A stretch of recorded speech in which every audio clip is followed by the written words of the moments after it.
Hey everybody, you're here, I'm here, we're all here. We got Kevin, Philippine Morv, Liar Bliss, been a while, Liar Bliss, good to see you, Saul DePaul, Prodigal Hegelian, what's up everybody? Got a great show today. Enoch 87 Bear, okay. Oh, excuse me, I gotta not do that during the show. Text message is out, that should be on the way. Yeah, no new news. We are coming up, rapidly approaching the deadline for Q1 supply drop and t-shirt council. So don't wait any longer, folks. If you want to support the show and get cool stuff, that's a great way to do it. There was something I was supposed to say here at the beginning. What's that, Guns? Oh yeah, we got episode 600 coming up. Which means there will be 66 episodes until the episode 666 Knighthood special. Yes, we are in a conundrum, aren't we? Well, I just wanted to let people know ahead of time, we will be doing the Knighthood special on episode 600, the layaway program. So you can, I think it worked out to be a $15.15 per episode, every episode from episode 600 to 666. That'll get you a knighthood. I think there's a little discount applied there as well. Nuts. I can't remember what it is. Oh well, I'll remember someday. Because the timer is out and we're starting the show, folks. So let's do it.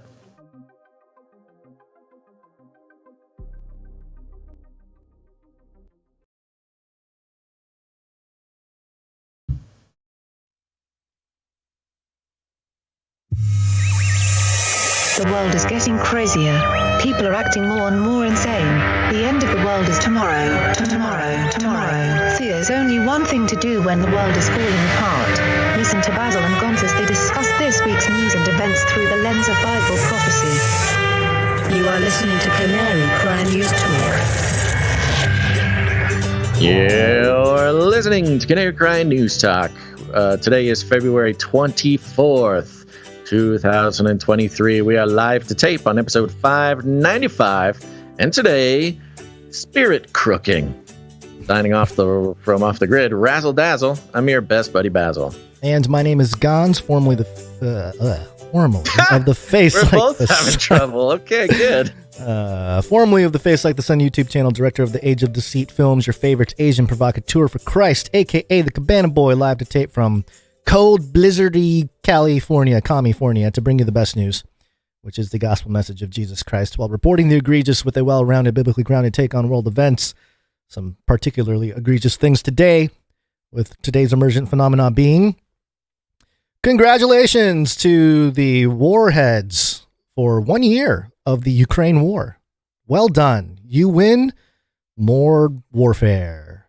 That's an interesting one. Okay, sounds good. Sounds fun. We got a great show today.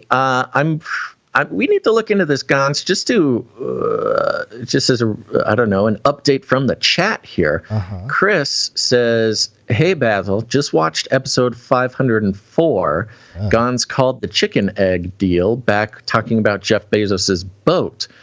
I'm trying to find what is the date on episode 504? Oh boy.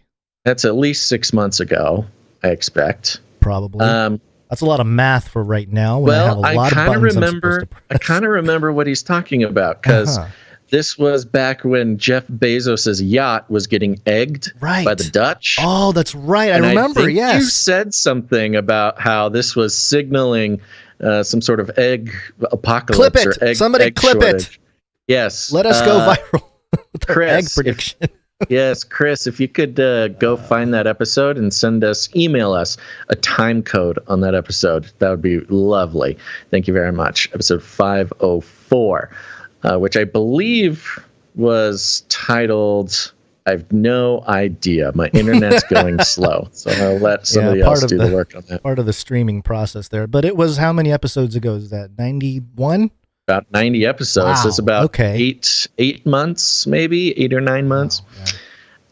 Okay, well, Guns, we got a show. It's all about today. It's not about yesterday. It's about today, onward, moving forward into the future.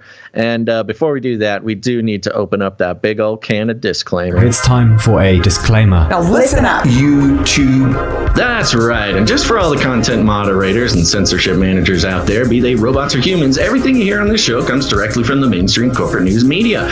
We do not claim to be experts on healthcare, geopolitics, military strategy, corporate law, or the moral and ethical implications of any of these topics, nor do we implicitly or explicitly support or subscribe to any sources or narratives containing misinformation, disinformation, or malinformation, as defined by the Department of Homeland Security. We're good boys. All right, YouTube, we're good boys. Good boys. That's right. Let me give you a rundown. Oh, yes. Oh, look, here's Basil. Let me bring you up to speed. That's right. You've heard of her. She's the most famous jury foreman in the world. We're going to be checking in with the Georgia Supreme Court case, the strange appearances by the foreman, and what this might have to do with the legal proceedings there. However, there's some interesting background regarding spiritual warfare, which we will then take an opportunity to go back and observe the radical beliefs in spiritual warfare playing a major role in January 6th. That's all in the hook there. Hopefully we can get through it. Then Flippy's coming to a browser near you. That's right, easily, accessibly, controllably Flippy right from your desktop. Then we'll be checking out with World War III. Things are starting to experience a shift in regards to China, Taiwan, Ukraine, and on that note, the psychonaut chaplains are making an appearance. May they signal the end of the trauma in Ukraine. Then second half of show here, we're getting a breakdown on the New World Order UNWEF agenda fact check from AP talking about smart cities. Well, once again, it becomes easier and easier to debunk the debunkers over there at Associated Press. That'll be fun. Then, how's the Metaverse playing into the UN 2030 system? It may not be how you think, but it is follows a theory that we have been tracking here recently on the show. So some updates as to what that might look like. Then at the end of the show, Beast Fashion. It's not just for clothes. It's for your skin. Let's start with that lead story, Guns. This girl must be practicing witchcraft. We will launch a new age. I am innocent. Innocent. They're coming after me. Woo! Yay. Yay. So We might need to get that Trump, when Trump said so many nice things about Canary Cry News Talk a couple episodes ago, we might have to just keep that available here because you never know. You probably don't sit around till the end of the show, but it's been part of the rotation at the end of every episode for the last 3 or 4 here. I will say one thing, though. I love Canary Cry News Talk. It's got everything. It's the best podcast. I think Outside the Cage, you know what I mean? Hit the subscribe button. It's not fake news, not at all. Yeah, Trump said that, for real, guys. Yeah, come on. it's true. Well, I mean, Robo Trump said it, that's for sure. And what's the difference? All right, so everybody's seen it left, right, up and down. It's everywhere. This sort of strange, quirky little character, the foreman of the Georgia Supreme Court case. And there's been a lot of talk. She's made a lot of appearances. She's got a strange little attitude. And the clips are just priceless. Can we start out with some of her clips? Yeah, hold on. I was not able to fully prepare, despite us discussing it beforehand. So hey, there we go. We're making progress. We're making progress. Yes, but I do have the this Newsmax montage of it. Here. Okay. So we're talking about more than a dozen people? I would say that, yes. I think if you look at the page numbers of the report, there's about 6 pages in the middle that got cut out. Allow for spacing. It's not a short list. Not a short list. I wanted to hear from the former president, but honestly, I kind of wanted to subpoena the former president because I got to swear everybody in. And so I thought it'd be really cool to get 60 seconds with President Trump of me looking at him and being like, do you solemnly swear?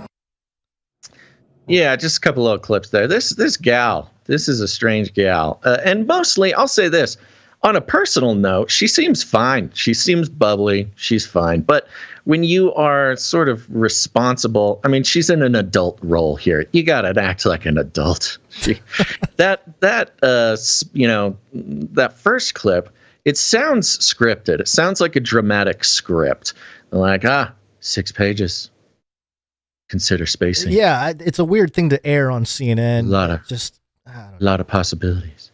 Talking about how, she's just very strange. And she's been on a media blitz recently, so much so, there's got a lot of people worried.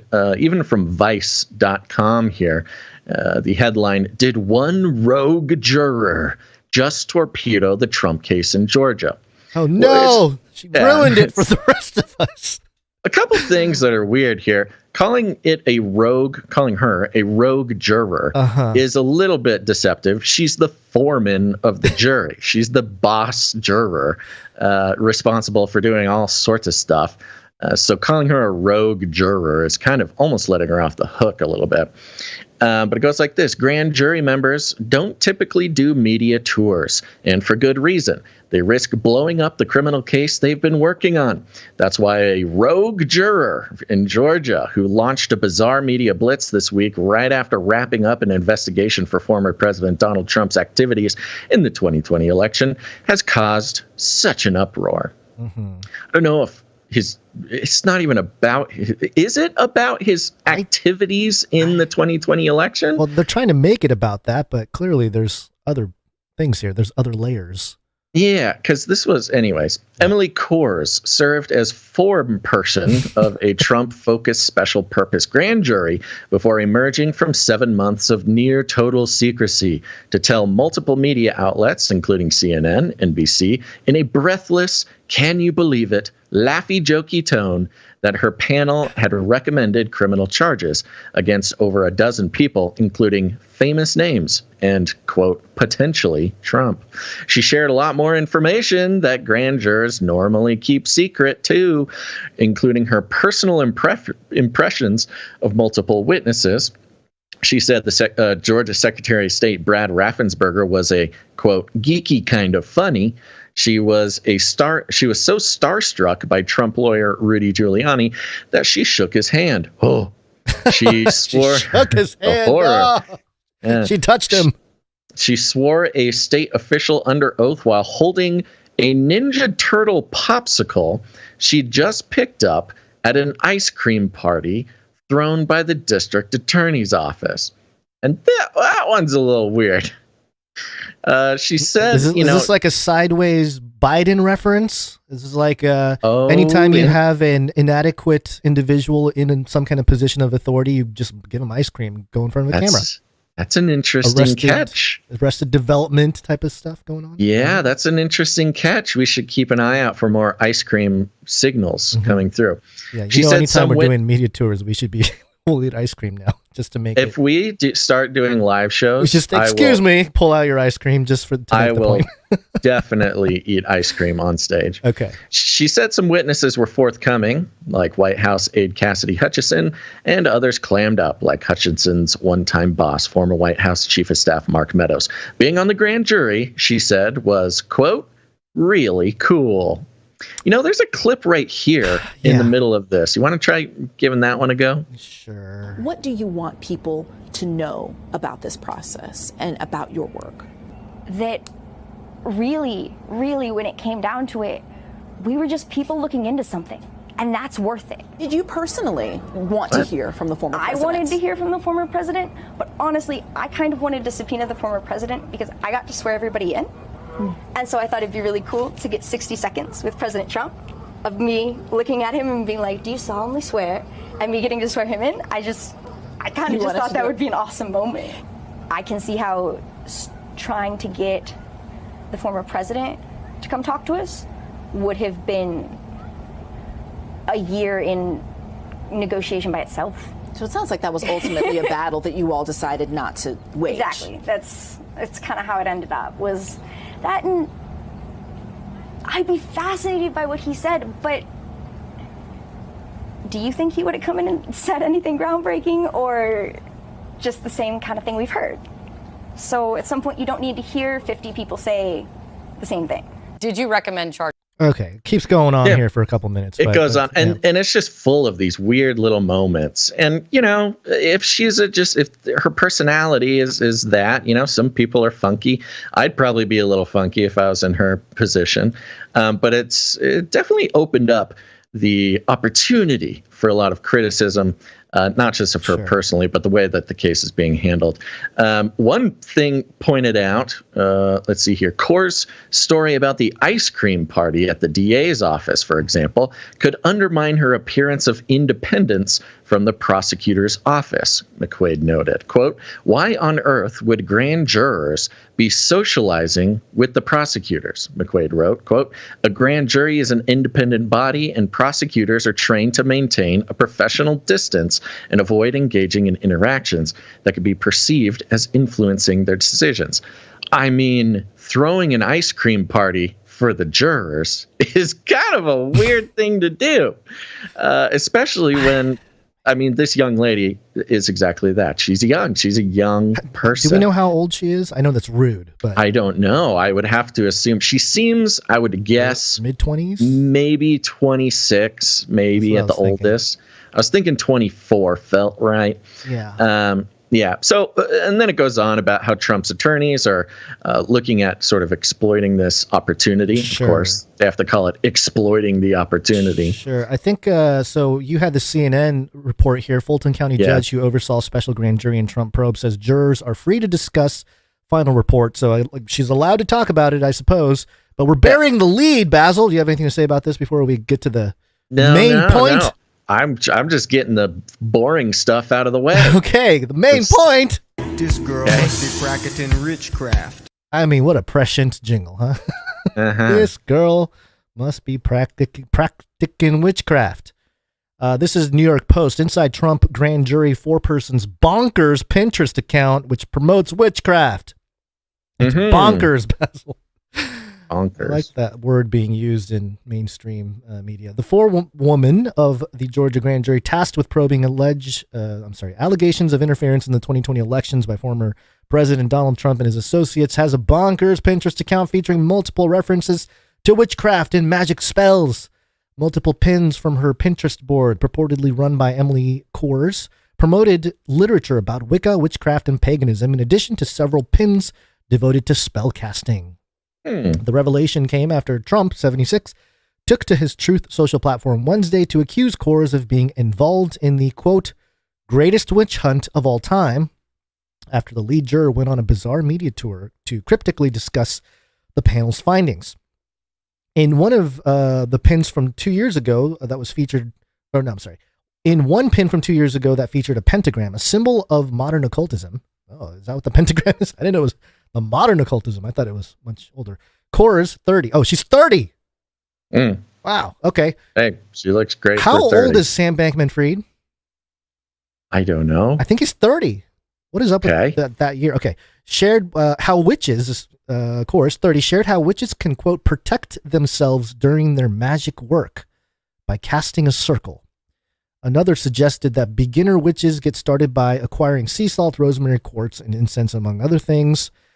Kors also shared with her 253 followers information on the 5 types of witches, which, you know, she goes into the details.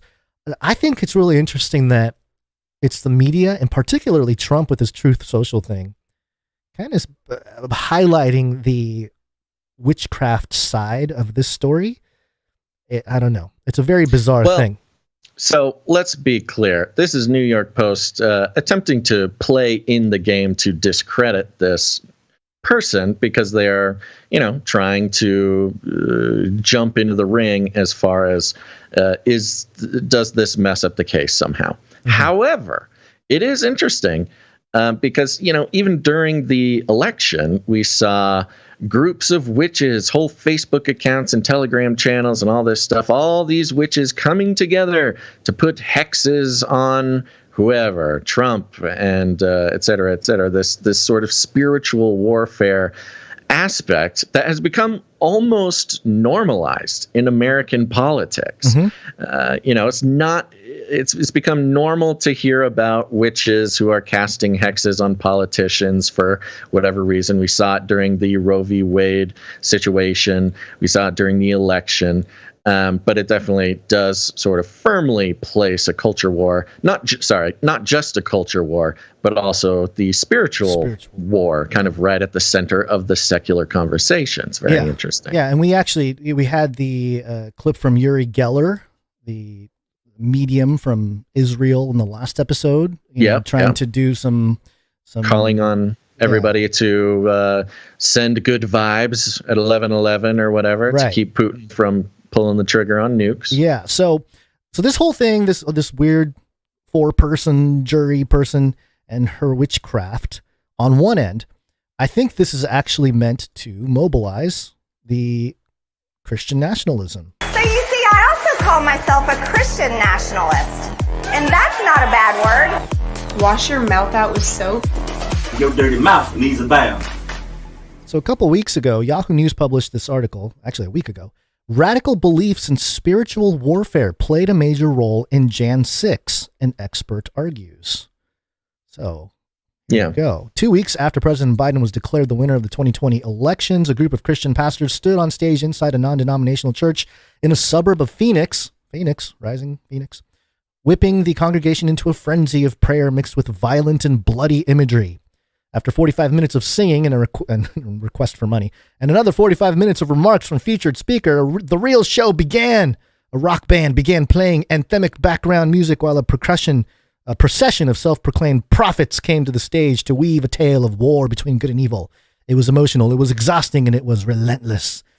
Let there be a roar from God, yelled one Florida pastor named Donald Lynch, pumping his fist as hundreds of people stood around the stage, jumping up and down, raising their arms in the air and crying out, release the roar out of our bellies. Okay, so the quote ends, and so they're talking about this sermon or this church event, right? But the picture that they have right after that quote is from inside the Capitol, Jan 6. So they're trying to make the association like, yeah, these crazy people doing a church service, which that's what the guy's describing, a church service, some music, whatever, some people, whatever. Those people are all crazy people that stormed the Capitol. Lynch spoke of a vision he claimed God had given him of an evil giant symbolizing Biden and the Democrats, and of instructions he claimed God had given him to deal violently with the giant. Quote, God said, do you have the stomach to finish the job? Put your foot on his chin and expose the neck. Pick up that weapon and find you are strong enough to wield it. Lynch said, his husky voice straining. He began to shout, finish this, I say finish this. It was pandemonium. So, okay, they're coloring this whole thing as these crazy Christians and their militant religion. There's a quote here before we wrap it up here from, who was this? This was the, I'm losing my thing here. It says, quote, let me read the quote and then we'll figure it out. Oh, here it is. Okay. Quote, there is a rising up a militia that is connecting to the battlefield states that will uncover, even beginning this night, the fraud, the corruption, the infiltration of evil from Pennsylvania to Georgia, from Georgia to Nevada, from Nevada to Arizona, from Arizona to New Mexico, from New Mexico to Wisconsin to Michigan. You know what this this reminds me of the Harold Dean guy. Did he have like a scream at the end of this thing? I was thinking it sounded like the Animaniacs song. Yeah, maybe. That's the Capitals. Quote, God, we declare that the militiamen, the Minutemen of the kingdom of God are rising up in this hour, she howled. And Father, we declare and decree in this place that there is no demon in hell, that there is no voice out of government that can topple the kingdom of our God. So, and they quote Matthew D. Taylor, a scholar of Protestantism in the Institute for Islamic and Christian Jewish Studies in Baltimore. He says that he talked about it in a podcast series titled Charismatic Revival Fury that explains the roots of a movement called the New Apostolic Reformation. He goes into the whole thing. Derek Gilbert over there, Sky Watch News, he's done, and PID Radio, he's done some extensive work on NAR, the origin and sort of the problems with it. So I don't know why he didn't just reference his stuff, but quote, "It's really a movement that's only been around for less than 30 years, Taylor told Yahoo News, which I don't know if that's true. I think that... well, the modern, the traces, if you're going to trace it, goes back to the Azusa revival. Right, okay. Yeah, which is I think that was about 100 years ago. 1900 something, right? Yeah. I thought it was. Okay. And was, quote, seen as fringy and seen as the realm of hucksters, seen as kind of a lowbrow and populist extremist until Trump turned to its leaders to help him consolidate evangelical support during the 2016 election. So that part of it is somewhat accurate.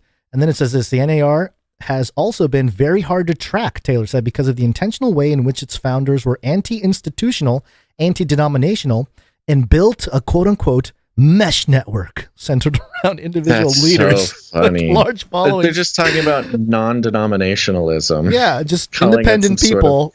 Sort of grand strategy. I like this. I like how it had to have been some kind of network. It's like, well, no, it was just all these independent people supporting Trump, but it was a mesh network. It's just funny. Makes it sound like a bunch of terrorist cells or something. Right. So anyway, we won't go through the whole thing here, but the idea. Oh, one last thing here. I'm sorry. I keep thinking that we're done, but there's one last thing. Taylor also specified that it was not simply a belief in spiritual warfare that inclined Trump supporters to lean toward real-world violence, but a more intensified and specific form of this belief system that he called strategic spiritual warfare. So it's very interesting that this Taylor guy is distinguishing sort of the real, spiritual warfare with the sort of political spiritual warfare. And I do think that that's the whole sort of polarity we're seeing here, the divide and conquer. We always go back to that theme of divide and conquer, but it's true. It's in everything. And in this case, it's a real clear showing of, oh, look at the jury's a witch. Of course she's going to be against Trump, who has the support of the Christian, the whole deal. And now you got all these people, spiritual warfare. Let's rise up. Let's fight against the Wicca, the evil. And it really plays into the whole narrative. So it's very interesting. I would argue there's not much dividing going on here. The division's already there, sure. It exists. But what I do find fascinating is the pitting of the two sides of the spiritual war against one another in the mainstream media. Well, in the context of the January 6th thing, it's become all political, right? Yeah. It's become about this spiritual warfare. It's really interesting. It's not about there. Obviously, you can get lost in the weeds of the details of who's getting indicted and who's getting arrested and blah, blah, blah. But the bigger picture here seems to be a mobilization, I guess, or intensifying of the mobilization. And it's interesting too, because both sides, I think even just triggering, triggering both sides into the sort of focus on the spiritual side, because of course the witches are triggered by the church service, the church people are triggered by the witches. It's very fascinating to watch. Yeah, plus, like you mentioned, I guess before you had referenced it a moment ago, it's really simple for the witches and stuff to go out there and we put a hex on Trump or whatever, and everyone's going, yeah, put a hex on Trump, we hate Trump. But then you have the opposition, or in the form of like a church service, getting really riled up about God and about nation and all that kind of stuff, and that's just evil, white supremacist, racist, whatever. It's very interesting, the bias there. But all right. Well, there you go. The spiritual war rages on, and it's now part of the entertainment sort of industry, not entertainment, but the entertainment propaganda war coverage industry now covering the spiritual war going on inside our country. Yeah, I also think this will lead to different AIs, but that's a whole nother conversation. Okay. It's what Friday. about a DAO? Is it gonna make a DAO too? DAO. It's Friday. There you go. Keep playing with the Friday thing. You're gonna learn today. Cause it's Friday, you ain't got no job, and you ain't got shit. Are you not entertained? It's Friday.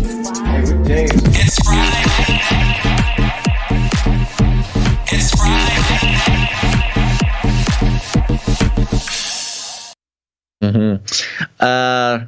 Okay, here we are. We're doing it. It's cold where you are, Gons. It's cloudy where I'm at. And man, oh man, am I praying for some sun. Need some sun. The old batteries on the house are starting to get a little low. You don't have some kind of water system that'll keep it going? You don't have your emus on a... Water, my hydraulic. Yeah. Dam. No, I do have a generator. After putting in the new solar system, the generator is not hooked up because I didn't think I would need it, but here we are, and now I need it, and it's not prepared. So I have an order waiting for me at Home Depot to get the things that I need to plug in the generator, and I'm going to do that right after this show. But, I mean, we're down to single digits battery capacity right now. Yeah. So if I just disappear, you just know that it's been cloudy for a couple days. Okay. And my house is running out of juice. What about you? Well, I will pull an audible and announce that we will do a Mike Heiser tribute episode. I was putting it together the last day or so. And man, I was just, I texted you, I was losing it, going through all the stuff. So hopefully that'll be good. But also, last episode, I talked about Gabby, the Gab AI that was, making art and stuff. Yes. And I guess the same day, Business Insider had an article. The CEO of far-right network Gab says AI like ChatGPT are satanic and floats creating a Christian one to fight back. Yeah. And as I was mentioning, at the end of the first segment there, I think what's going to happen is, and it kind of goes into the network states idea, people are going to be siloed in different networks, and people are going to be, Christian AI, Christian blockchain, Christian whatever is going to be your place for believers to hang out and interact and commerce and communicate and social media. And then if you want to, do the other stuff, you got to go on the UN WEF. Well, it's interesting. Satanic chain. Yeah. It's interesting how the technology has to include ideology or spirituality in it. Yeah, it's part of it. It's not just, you can't even have a culture war now without mainstream recognition of the spiritual warfare. And now you can't even be sort of talking about technology without ideology or spirituality being behind technology. Mm-hmm. So, yeah, when you talk about things being siloed, I mean, there's always been echo chambers, but this is more like, what are the principalities behind your principles, behind your technology? Mm-hmm. It's very interesting to watch. I like the little thing here. ChatGPT is not meant to have any beliefs, and told Business Insider, it does not consider itself satanic. Exactly what a satanic demon would say, talking through a chat bot. But anyway, there you go. Sorry. Yeah. Well, no, that's fine. I mean, well, I think you're on it. The same day that you are getting Gabby to make pictures Gabby of the Beast System and our show the same day. Yeah. Oh yeah. Mainstream Business Insider. Mm-hmm. Okay, well, sounds good. I think we should keep going, because if I run out of batteries, you're on your own. But I would like to take a second and thank our executive producers. Executive producers. We're on the value for value model, folks, which means we take no corporate money whatsoever. No advertisements, no affiliate codes, no platform partnerships, no nothing. We're entirely funded by people who get value out of this show. It's value for value. You get value, you put value back in. And you can do that with your time, your talent, or your treasure. Lots of ways to do it. But at the top of the show here, we like to thank our executive producers who come in extra generous to make sure this show continues. And Gons today, as is the pattern that we've seen, this is our episode with no executive producers yet. Yes, none yet. Slow day here. But there's still time if anybody wants to become a producer of the show in any of its forms. But if you want to be an exec, that's cool too. Head on over to canarycry.support. canarycryradio.com/support. But oh my gosh, Gons, get hyped. Some very important people have entered the building. It's our Canary Cry T-shirt Council. Oh my goodness. We have, yes, we've got some people who have joined the shadowy secret Canary Cry T-shirt Council, an elite group of the good stock, good stock of humans who have been created in some sort of laboratory to rule the rest of us, and they've taken their rightful place at the Canary Cry T-shirt Council to make decisions on what the exclusive Canary Cry News Talk T-shirts will be. That's right. We don't do retail around here. We're not in the retail business, but for those producers who commit to producing the show on a regular basis, they get rewarded with free gifts. And in this case, it's a T-shirt every quarter. Go to canarycrytshirtcouncil.com. We're coming up on the deadline for the first quarter here. We have extended the deadline to March 8th. But after March 8th, you're going to miss out. And we need more members of the T-Shirt Council because deliberations will begin soon. Next week, the deliberations on the T-shirts will begin. So you want to get in before that. Go to canarycrytshirtcouncil.com. And we got some very important people to thank. Are you ready? Ready. Let's do it. Most important person in the world, Tomas L. Tomas. Thank you very much, Tomas. We've got another very important, most important, some would say, person in the world. That's Morgan E. Morgan E. Thank you. Yes, and would you believe it? I couldn't believe it, but now you must believe it. We've got most important person in the world, Kayla C. Kayla C. Thank you very much. Yes, and last but not least, perhaps most, we've got most important person in the world, Baya L. Baya L. Thank you. Welcome to the contradiction that is Basil's whole thing. Indeed, indeed.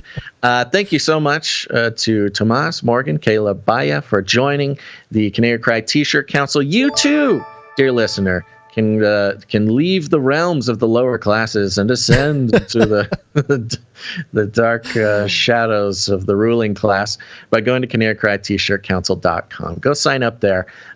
We appreciate it. This is one of the programs that saves us in days like this, where we have very few producers and no executive producers. And with that, I'm ready to move on. Flippy.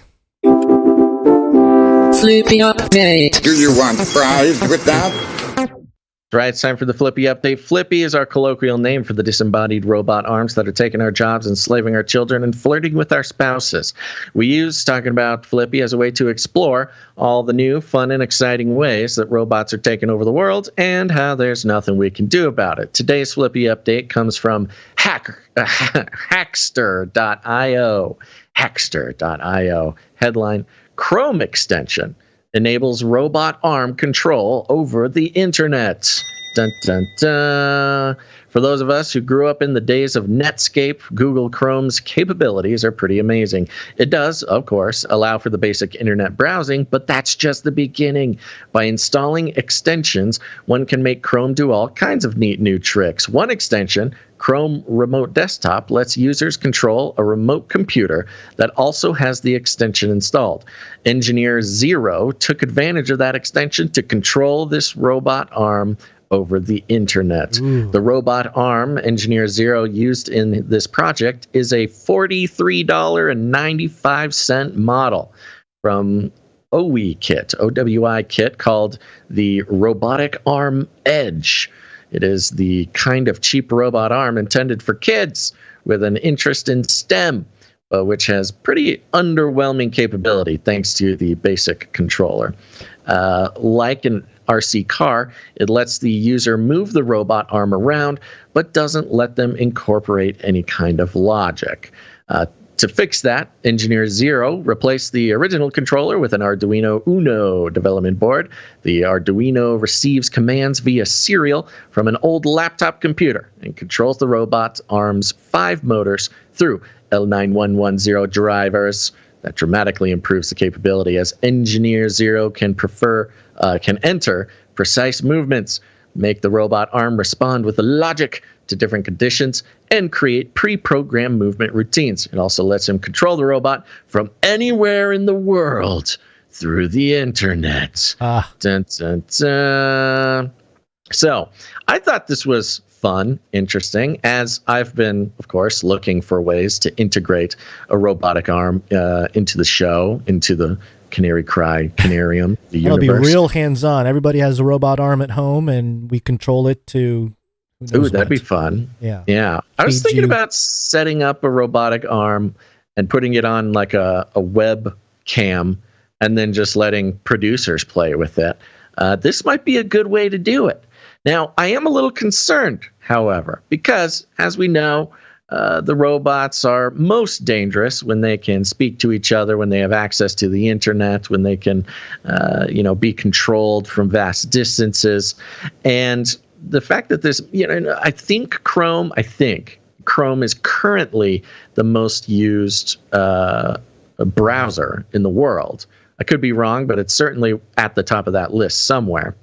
And now it's one thing to be able to control robots through the internet, through a cloud, with some sort of hacker skills, but building this sort of capability into any browser is really quite a quantum leap into the future as far as accessibility. Now, the accessibility of Flippy has continuously, and not just Flippy, but all sorts of robots, has continuously been one of the most effective ways to normalize regular consumer interactions with robots. And considering every computer, at least for the purposes of this conversation, every computer in the world has access to a computer browser or an internet browser, this opens up quite the what's the word? I don't know what the word is. I don't know. Quite the possibilities for any and all regular internet user to start interacting with robotic arms. Now, may this be fun for us to do? Yes. Can it be dangerous? Yes. Could a producer gain access to the robot arm in my house and choke me in my sleep? Probably.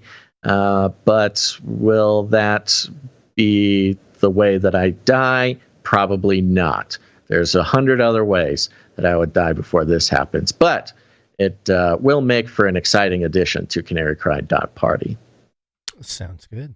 I just want a robot arm that gets your attention in your house, wherever it may be. Just if I want to get your attention for something, just get that arm to. Yeah, because the text messages doesn't work very well.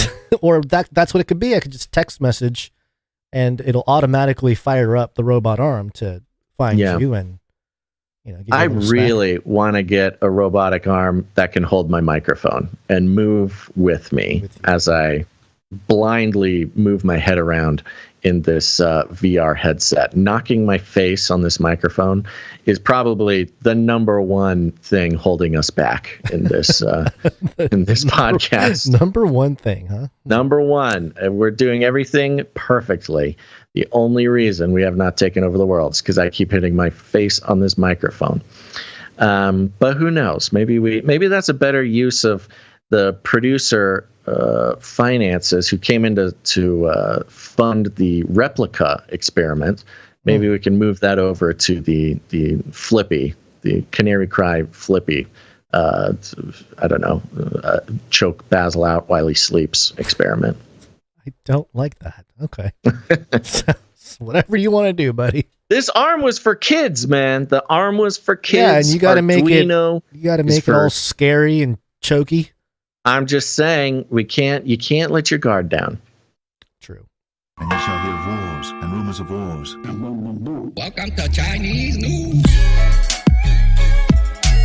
It comes from China. China. China. It's not racist at all, no. Nope. This is the Wall Street Journal, and they have a headline here: U.S. to expand troop presence in Taiwan for training against China threat. Training. Yes. Yeah. Things always happen when they're training. The U.S. is markedly increasing the number of troops deployed to Taiwan, more than quadrupling the current number to bolster a training program for the island's military amid a rising threat from China. It's a rising threat, Basil. Oh, yeah, man. It is. Yes, but it hasn't. Okay, anyway. This thing is missiles over it and I know, but it's been going on for their lasers. I know, but it's just been going on for a while. The U.S. plans to deploy between 100 and 200 troops to the island in the coming months, up from roughly 30 there a year ago, according to U.S. officials. The larger force will expand a training program the Pentagon has taken pains not to publicize, as the U.S. works to provide Taipei with the capabilities it needs to defend itself without provoking Beijing. Taking a lot of pains to not publicize it until now, Wall Street Journal. The number of American troops, which has included Special Operations Forces and U.S. Marines, has fluctuated by a handful during the past few years. According to Defense Department data, your black cat is now on you. The planned increase would be the largest deployment of forces in decades by the U.S. on Taiwan, as the two draw closer to counter China's growing military presence. Then it goes into how they have Michigan National Guards training Taiwanese military people. They're coming in from Taiwan to be trained. And it talks about the balloons, of course, the balloons. They got balloons? They mention it because it's part of the growing threat. They mentioned the actual Chinese balloon. Yeah. The additional troops will be tasked with training Taiwan forces not only on U.S. weapons systems, but on military maneuvers to protect against a potential Chinese offensive. And U.S. officials, declined to provide other details about deployment. Taiwan's Defense Minister Chiu Kuo-chen confirmed Friday the deployment of Taiwanese troops to the U.S., describing the training as going beyond basic combat skills. All right, so this is just more than that. Chiu, speaking to reporters after the publication of this article, said the advanced training would be conducted at the battalion level, focusing on tactics such as staff operations and troop deployment. In Taiwan, a battalion can include up to 600 soldiers, but Mr. Chiu didn't give details about the exact number of troops that Taiwan is sending to the U.S. Okay, so U.S. is training some Taiwanese military. We are sending an additional up to from 100 to 200, maybe 300 extra troops to Taiwan. A little mysterious on what kind of training they're getting, but I want to put a little side by side and compare this article with another article that I think paints an interesting picture. DailyMail.co.uk from the 21st of February had this headline: China is planning to turn hundreds of retired Cold War fighter jets into suicide drones that could be used for massive attack on Taiwan. Okay, so again, we won't go into the details, but they have these old Cold War airplanes. They're J6s or whatever. They got some J7s now. And they talk about how there's a whole development of this aircraft in China. Now, again, let's just talk about the picture it's painting. The U.S. is sending troops to Taiwan, up to 300 maybe. That'll be there training and getting prepared. Meanwhile, China is going to send unmanned suicide drones, formerly Cold War fighter jets, presumably to crash into wherever their adversaries may be in Taiwan.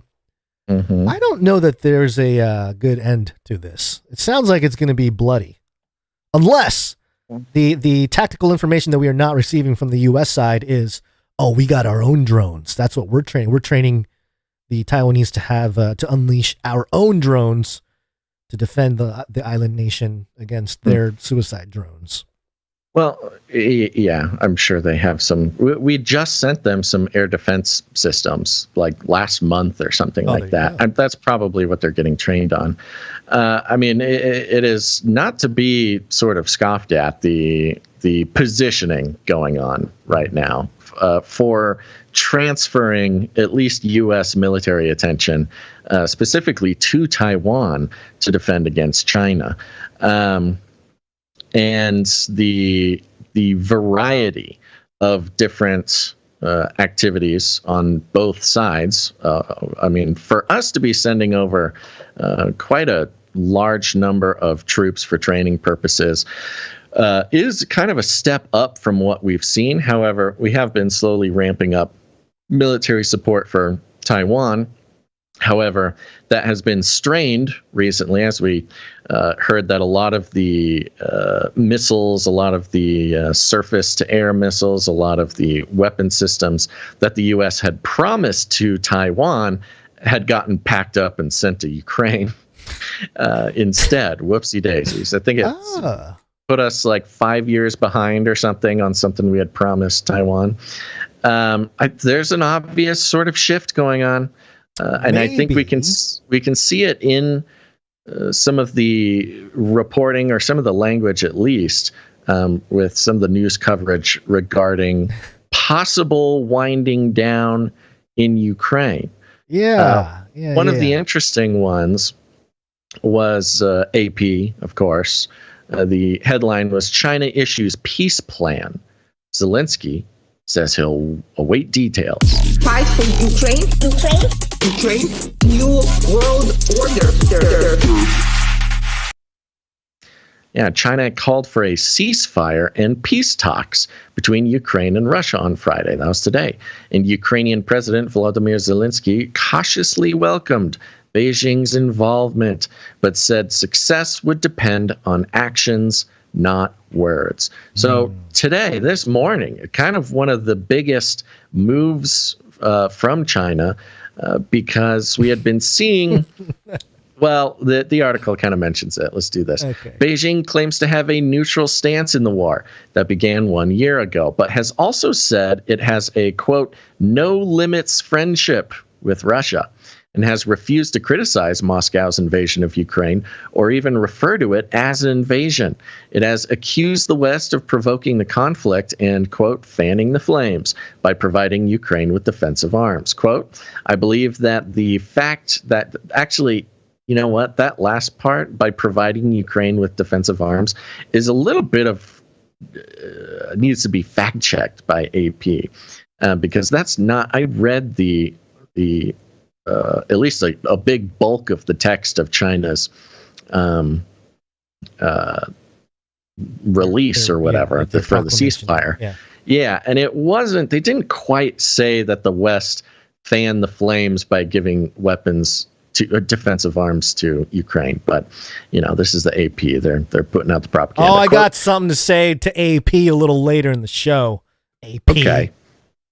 Quote, I believe that the fact that China started talking about Ukraine is not bad, Zelensky told a news conference Friday. Quote, but the question is what follows the words. The question is in the steps and where they will lead to.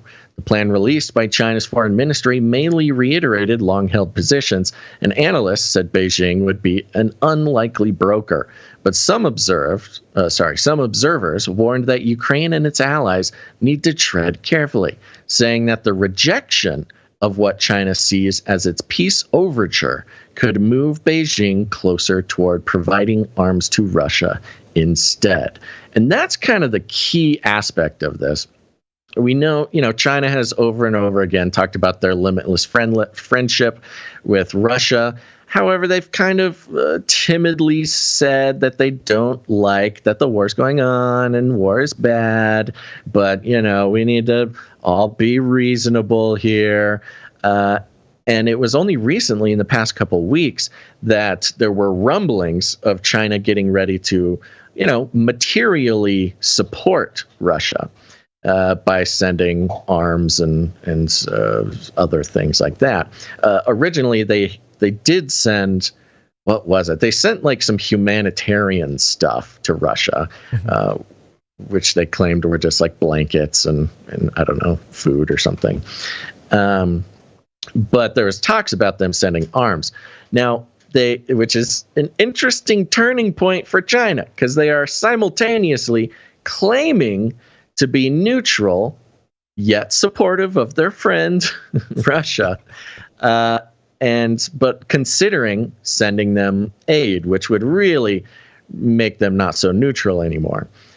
So it's really interesting to watch the geopolitical leadership be like, okay, well, we don't want to push the Chinese away, because that would not be good for all sorts of reasons. However, as we've seen with, the blatant moves by NATO, going back all the way to 2014, the U.S.'s role in inflaming conflict in Ukraine, and the talking about expansion of NATO, and the actual expansion of NATO over the years, where this was, the provoked and unprovoked question is one that's sort of ignored in the mainstream all along, but it's obvious that there was some provocation involved. In the same way, we don't want to provoke China to join Russia's side, but we do have a track record of doing that exact thing. And, while positioning around Taiwan, it kind of gives this impression that we have a chance to wind down the Russian conflict. It's the Ukraine conflict, specifically in order to wind up the Taiwan. Yeah. But we're really playing a balancing game right now of, it's not if there will be a conflict over Taiwan, it's when, and will we have a war with two fronts? Will we be fighting Ukraine and Taiwan at the same time? Yeah, and plus, if China and Russia unite in terms of this war, effectively the war in Ukraine and the war in Taiwan especially becomes even more, I guess, because fighting for the territory of Taiwan becomes a Russia-China thing if they're allies. Well, it's two different wars. That's the weird thing. It's not like Russia cares. I know it's two different wars. I know, but I'm saying no, hold on. Okay. That's okay. I just want to put this out there for definition of terms, because we wouldn't be talking about one war. We would be talking about two separate wars where Russia doesn't really care about Taiwan and China doesn't really care about Ukraine, but somehow they find themselves united because they're both fighting us, So right. We are kind of the common denominator in both of their sort of geographical aggressions. Yeah. No, and it goes into sort of, we've covered sort of the right-left paradigm with the China-Russia thing and the two-front war, and how it's literally sort of helping create the two, or at least creating narratives for the two political parties here in the U.S. But if they unite, then that's very interesting, because, or not unite necessarily, but just to have a shared front when it comes to the war in World War III, then we are, man, they are already way ahead when it comes to infrastructure, especially with China, Belt and Road. You talk about that, you talk about Gazprom and the pipelines and all that it's pretty, I don't know, man. It does feel like you're just going to step back and be a citizen of the world. It's kind of like U.S. is very much kind of poking the bear, so to speak. But anyway, I guess it's not a surprise. That's how we do. It's a very profitable thing to do. Yeah. And you know what? Speaking of which, let's let me give you a little Pharmakeia update here. Pharmakeia. So we've been talking about the move into the psychedelic sort of one world religion, the increase of official, not just scientific interest, but spiritual interest in sort of these government-approved spiritual movement. Now, we've been following this, of course, through our work in the Burning Man research since 2014, and now we've seen it where, psychedelic shamans are popping up at the World Economic Forum in Davos. We've seen the last report we brought here was regarding psychedelic chaplains and how psychedelic chaplains are being integrated into the scientific experiments as far as research is considered into psychedelics. And it seems like we're going to take that one step further, actually. This is coming from the New Yorker, of all places. We're getting pretty fancy here on the show. And the headline is, "Can Psychedelics Heal Ukrainians' Trauma?" Hey, this article's from the future, too. It's February 27th, 2023 issue. It's 3 days from now. We're time traveling. From the issue that comes out. Yes, it's not printed yet. It'll be printed. But this article came out on the 20th. Late last month, the Biden administration announced that the U.S. would send 31 M1 Abrams tanks to Ukraine. Meanwhile, in New York, a Ukrainian delegation, including a representative of the Territorial Defense Forces, had gathered to consider other types of aid. The goal, according to an ad for the event, was to promote, quote, "the psychological and spiritual resilience of the Ukrainian people living in trauma, crisis, and war. One possible avenue for healing, psychedelics." So we've got this trauma talk, which we've talked about over the past couple of years, but psychedelics being at the top of the menu. And there's a delegation of a number of artists and spiritual leaders and doctors and military people. And it's, for a couple paragraphs here, just sets up the fact that war is depressing and ugly, and et cetera, et cetera. Talking about this person named Vanderberg here. She gestured to the Reverend I don't know how to pronounce this, but Serhiy Dmitriev, a chaplain for the Ukrainian Territorial Defense Forces, who had just walked in wearing his uniform. Quote, "He's bringing his spiritual practices to defenders," she said, defenders being Ukrainian troops. Quote, "He wears an earring to indicate that he's the last living man of his family. Before lining up to go into battle, the men with the earrings are traditionally in the back." The panelists took their seats in a row of office chairs. Dmitriev kicked things off by telling the group, through a translator, that he hopes to train 1,500 military chaplains in a special spiritual resilience program. So we got a special spiritual resilience program. Let's check it out. A man visiting from Ukraine asked the panel, quote, "How can I help the guys I know who have lost friends?" And it goes through a bit more explaining the situation, transitioning to civilian life after the war, combat experience is going to, take a toll. Mentioned how Ibogaine is being used to treat other soldiers for, cat's crawling all over me, sorry. Things like that. It kind of talks about some of the general issues and some of where the solutions are being held regarding psychedelics. Here's a quote, groups in Ukraine are, quote, "pushing for legalization of psychedelics for medical use," Drew said. Skipping down a paragraph, "A psychedelic solution has already been under discussion in Ukraine.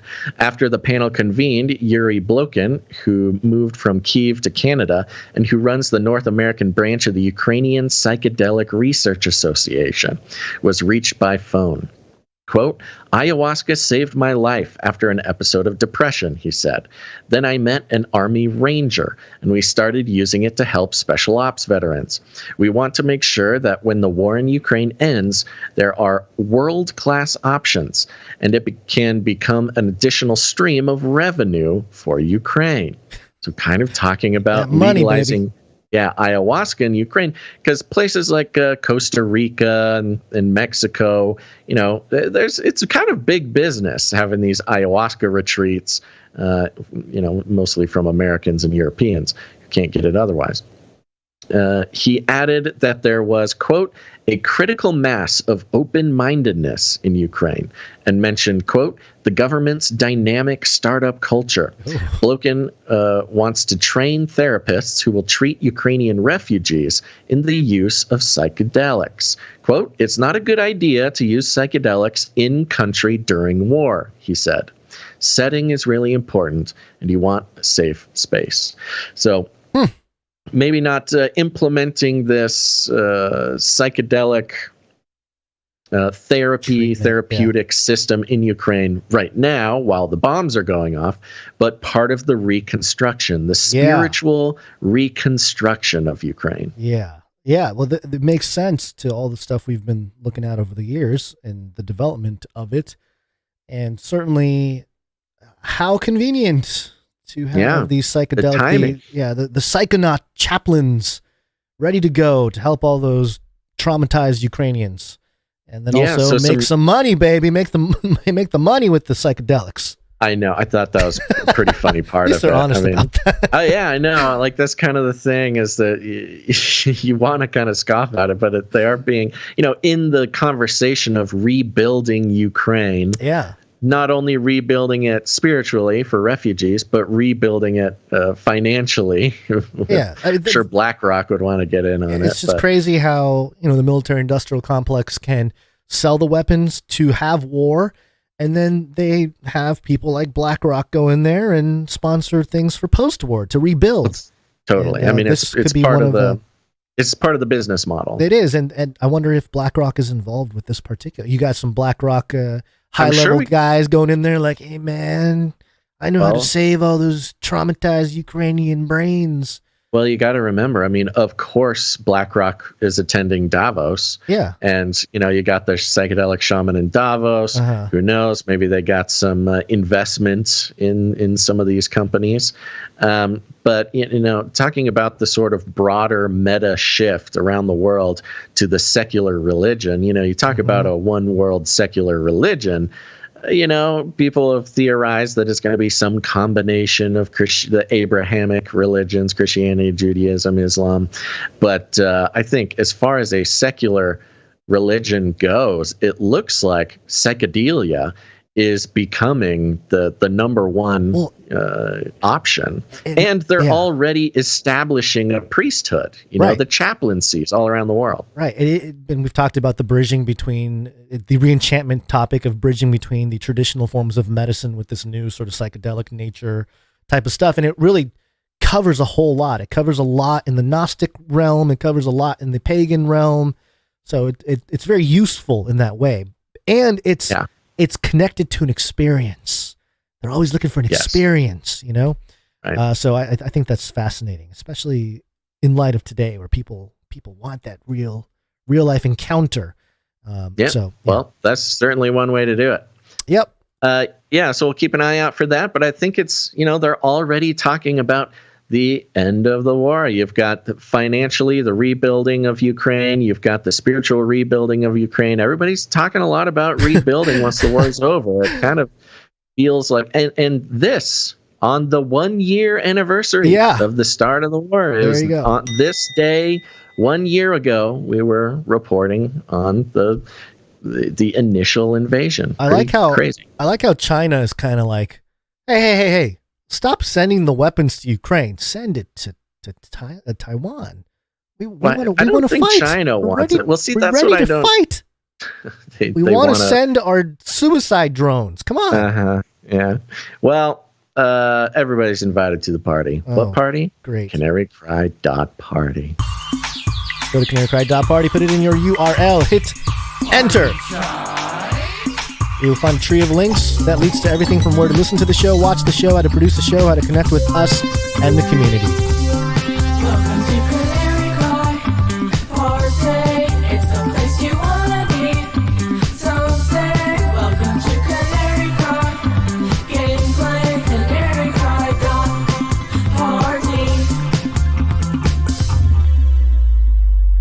Yep, CanaryCry.party. All sorts of great stuff there, including CanaryCry.report. you can visit canarycry.report or find the button at canarycry.party, and that's where you can support the show by sending in your articles. If there's stories you want us to take a look at, you can go to canarycry.report, fill out the form, upload them there. That's the best way to do it for our back end. And indeed, we have one on the show today, later on, that came in through there. There's all sorts of other good stuff there, including a link to the Canary Cry T-shirt Council, which means we should check in and see if there's anybody else to thank, Gons. Let's take a little break. Okay. That's what you were doing. It's break time! Come on, take a break. Time to take a break because we're on the value for value model. And what we do is only made possible by the producers of the show. That's people who get value out of what this show does and put value back in. It's not a simple matter of, sending in a donation or something like that. It is also a paradigm shift when it comes to news and news analysis, especially when corporate money gets involved. It may not even have to be overt censorship or overt control over news. It's once a corporate interest pays money into a media interest, those interests are conflicting, and people like our producers, they understand that having corporate interests wrapped up in news and news analysis is what got us in this trouble in the first place. It was corporate money that invites all sorts of corruption or at least self-censorship. So the people who support the show, they are joining the revolution where the news and news analysis should serve the people, and that's it, no one else. And for it to become sustainable, those who get value from it must put value back in it, truly for the people, by the people. And if you want to become a producer, lots of ways to do it, your time, your talent, or your treasure. But let's thank some financial producers now, Gons. And good news, beep, beep, beep, beep, beep, beep, beep, beep, beep. We've got some good news coming across the wire. Since the beginning of the show, we have a heroic stallion galloping over the hill to save us as we flounder in the unsponsored waters of independent media. That means we have a new executive producer, Gons. Hey! Executive producers.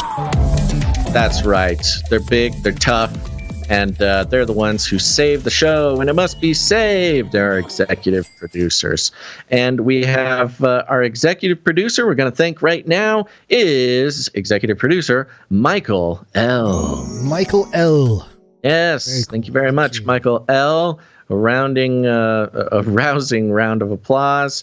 You can hear the cheers roll across the land for executive producer Michael L. for producing the show, executive producing. He has a note here. By the way, he came in for $133.33. Thank you very much, Michael. Chill. And he's got a note here. It says, hey, guys, I've been doing a lot of Old Testament lately. OT, occupational therapy. Overtime. And overtime? Yes, it might be overtime. Old Testament, yeah. And heard there was no executive producers. Decided there's no better time to be demooched. Oh. We're doing it. Congratulations, Michael. You are now demooched.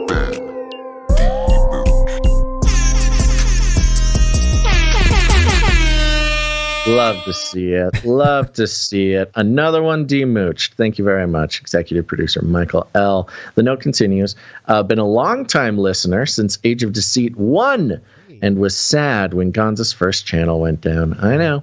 But then I found CCNT. Thanks for everything both of you do. Thank you very much, executive producer Michael L. Yeah. Where'd you find this?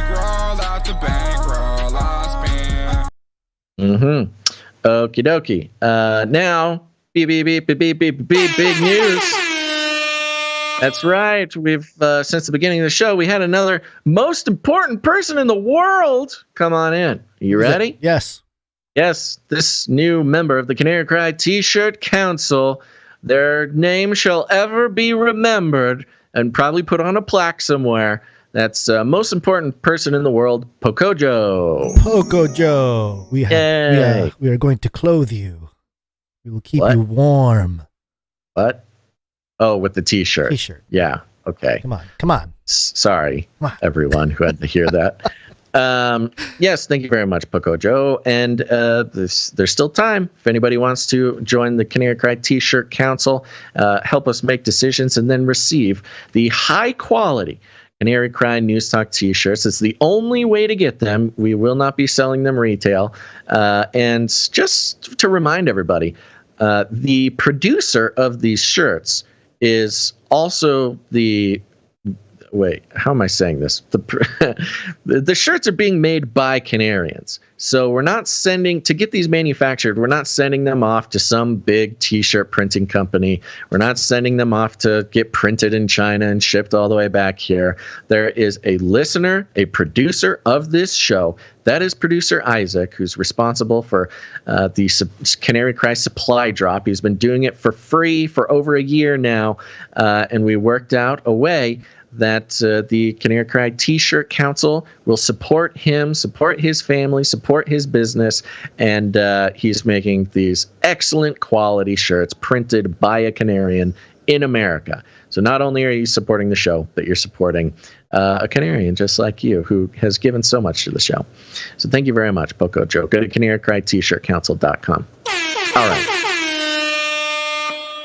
And we got a few good old-fashioned producers to thank. You ready? Ready. Okay. Starting off, we've got producer Philip Yu. Philip, you are awesome. Philip Yu. Yes, he comes in for 3333. What is going on? Interesting. There he is. Thank you very much, Philip Yu. I did not see a note or anything, but we can, of course, catch up later if we need. Next up, we've got producer Benjamin S. Benjamin S. Benjamin S. is back. Yes.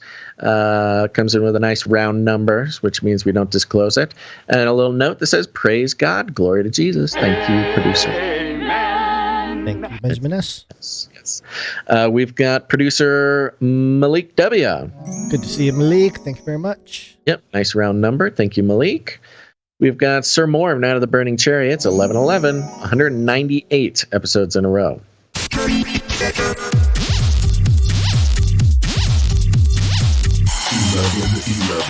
Thank you, Sir Morv. All right, that's right. Thank you very much, Morv. Next up, we got Sir Alex Protocol V2, Night of the Berean Protocol. He's on a 142 episode streak.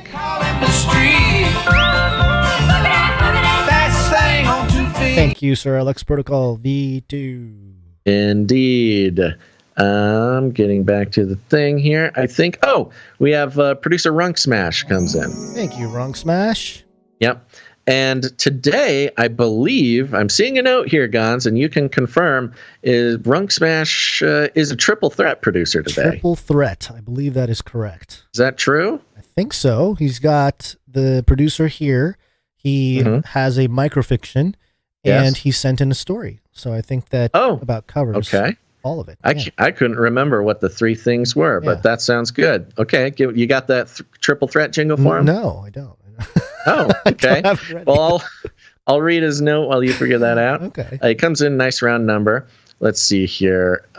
He sends a note about the Canary Cry report. He has all Google products blocked, which is pretty impressive. If you're able to be on the internet and have every single Google product blocked, you've got a will of steel. So I support you on that. Let's see here. They sent a note here. Oh, here it is. Hey, fellow Canarians, quick update on stuff with me. Okay, Runk Smash update. My wife is having some medical issues. Please be praying that they get resolved. My brother, he says, my brother has butt cancer surgery coming up, so please keep praying for him. And lastly, overtime at work has dried up, so things are tight. Please include all of this in your prayers. Okay, let's call the producers. Producers, assemble!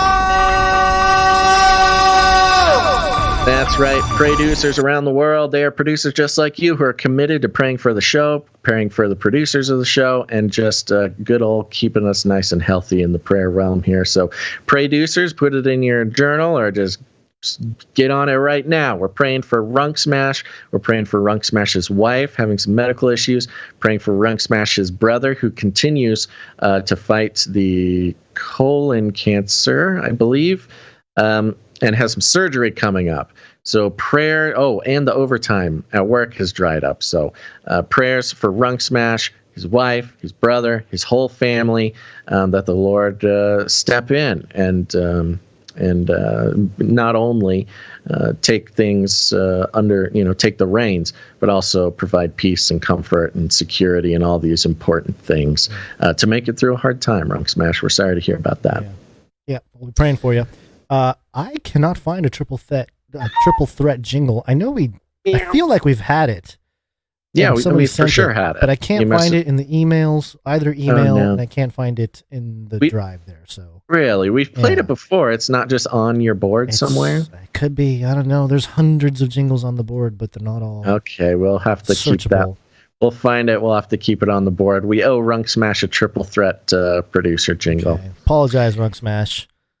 Let's see, just a couple more. Okay. We have The Book Rack came in. Producer The Book Rack came in, joined the joined up with a monthly, nice round number. We won't say it, but a nice monthly producership. Thank you, The Book Rack. Thank you, Book Rack.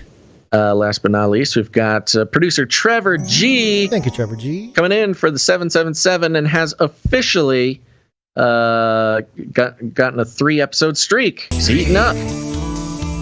He's heating up. Oh, yeah. You've done it, Trevor G. I love it. I love seeing new streakers come in. It's very fun. Yeah. And let's see here. Okay, that concludes our list of producers who have produced the show in the amount of 777 or more, which entitles them to have a note read on the show. We got a few people who came in under that. We'll thank them now. Okay. Ready? Mm-hmm. Starting with Dane Gale, Canary Whisperer, and Lady of X's and O's. 228 in a row. We've got Sir Casey the Shield Knight, 266 in a row. Thank you, Sir Casey. We've got Veronica D, 228 in a row. Thank you, Veronica D. Doctor Who Dundat, 31 in a row. Thank you, Doctor Who Dundat. Sir Scott, Knight of Truth, 255 episodes in a row. Thank you, Sir Scott, Knight of Truth. Yes. Okay. That's it. That concludes our list of financial producers. Thank you guys so much. I'll be keeping an eye on the list. If anybody wants to join the T-shirt council, you get a shout out at the end of the show. But other than that, if you want to produce, head on over to canarycry.support. Mm-hmm. Oh yeah, Streakalicious. Women rule. canarycryradio.com/support. That's right, and thank you for your patronage. Mm-hmm. Shut up and take my money. Thank you for your patronage. Thank you for your patronage. Thank you for your patronage. Yes, it's wake-up time. Hey, yo, wake up. It is time to destroy AP. Okay, yes. Quick AP article here. This is regarding the New World Order. Oh, the propaganda. The New World Order propaganda. Maybe. Build back better. Build back better. Blah, blah, blah. Build back better. We will build Babylon better. This time. A new world order. Yeah. Maybe even Debunker Bunker. You might want to get the Debunker Bunker ready. Oh, I'm ready with the Debunker Bunker. He's ready. So here. Let me set you up, Gons. This is coming from APnews.com. The headline: UN, WEF agenda won't force people to live in smart cities. Okay. Claim. Interesting. All right. Sounds opposite of what we've been hearing since at least 2016. Governments, here's the claim. The claim is governments can forcibly remove people living on polluted land or water and require them to live in smart cities under a plan from the World Economic Forum and United Nations called Agenda 2030. Look at that. Agenda 2030 is being reported in the AP. Yes. Finally, which is AP. crazy because WEF's Agenda 2030, the UN 2030 agenda, I mean, we've been talking about that since 2012 or something. That's been a long time staple. Well, 2015, the Pope came to the U.S., the UN headquarters in New York, announced the UN 2030 agenda in the U.S., and I remember talking about it. I think I made 2 or 3 videos on it, talking about how this is really weird. Like, it doesn't feel right. Why is he declaring this thing? Does this mean that the Constitution is obsolete or what? Yeah. I was asking at the time, and it seemed like, maybe. Maybe that's the direction things headed. So, and it was formerly Agenda 2021. So there's Agenda. There's Agenda 2021. No, yes, it was 21, Agenda sorry. 21 as in 21st century. Yeah, but it was planned. It was planned for 2021. Yeah, and then as the years go on, they changed it to 2030, and we made fun of it when they changed it because they're like, oh, they're not bringing on the New World Order fast enough. They need to change their schedule, and they did. The lizard person was like 2030 or else, and they're like, okay. Yeah, and this has been a long time staple for podcasts like ours. Agenda 2030 is at the top of the list of like banned phrases that'll get you censored if you tweet about Agenda 2030. It was one of the original sort of modern conspiracy theory phrases that make you look like a nutball. Well, everyone's talking about it now, so. Well, and yes, right. People take advantage, or people forget what it was. Like, people talk about it all the time now. It's not that big a deal. Same with the World Economic Forum. Same with all that stuff. That used to be all the conspiracy theorist world, and now they talk about it on the mainstream media. So there you go. There's the claim, is that the governments can forcibly remove people living on polluted land or water and require them to live in smart cities under a plan from the World Economic Forum. AP's assessment. Here's the assessment. You ready? Yeah. False. So false is the assessment. They're not forcibly removing people to live in smart cities. No, governments can forcibly remove people and move them into smart cities. AP's assessment calls that false. Let's find out why. The UN's 2030 Agenda for Sustainable Development, which the World Economic Forum is helping to implement through a partnership, outlines broad goals related to issues such as economic growth, equality, and the environment. It does not discuss removing people from their homes, nor does it refer to the term smart cities. Regardless, the UN does not have the power to allow or prohibit countries to take such action. Okay. So they're saying smart cities there's never even been referred to. They're not even they've never even said the word smart cities, Gons. Yeah. Well, we'll get to that in a second here, but before we go there, the claim. This is classic mainstream move here, where they create a claim that is a straw man, usually from some obscure social media, which we find out that's what happened here. They take some tweets or some whatever social media posts from somebody saying some things like, oh, they're going to remove people and they want us to all go in smart cities. And so they have this whole premise built that, oh, these people think we're going to force people to go into smart cities. Well, two things. One, it's obviously a straw man. But this sort of, forcibly remove people to go into a smart city presupposes that we're in just kind of a normal time, that there's no pandemic or some kind of health emergency or some kind of war or some kind of emergency act or whatever. When governments force people to do all sorts of things. We just watched governments do that under this condition of a pandemic. So don't tell us like, oh, they're not planning to forcibly remove. When we just saw under certain conditions, they totally did move people. They did the exact thing. Yeah. So. And to give you an idea of how they build the straw man, here's the social media post that they are actually responding to. Here's the quote. The sickos at the UN/WEF plan to confiscate all polluted land and force the people into smart cities. Resist. Make people aware. Wake up. #Agenda 2030. So, a particularly sort of strongly worded social media post. Yeah. But notice how the social media post, it just says they'll confiscate land and force the people into smart cities. There's a lot of different ways that you can force people into smart cities. You can force them by putting them in handcuffs and moving them, or you can force them by just polluting their land, which forces them so to many move. different ways that you can do it and stay have plausible deniability. Like, some trains fell out and chemicals exploded. The point is that AP takes the most extreme translation of that, right? And specifically to fact check the most extreme version of what they're talking about. Just to show you how they build their straw men there. That's exactly what they do. Right. But okay, so continue. Okay, so you want to get into the facts a little bit here? Let's see what the facts are. Okay. Well, I just read you the social media thing. Other posts blamed only the World Economic Forum, a Geneva-based organization known for its annual meeting in Davos, Switzerland, that brings together public and private leaders to address global, regional, and industry issues, but appeared to be referencing the same document. Quote, the 2030 World Economic Forum agenda states that the government is forcibly allowed to remove, that's, okay.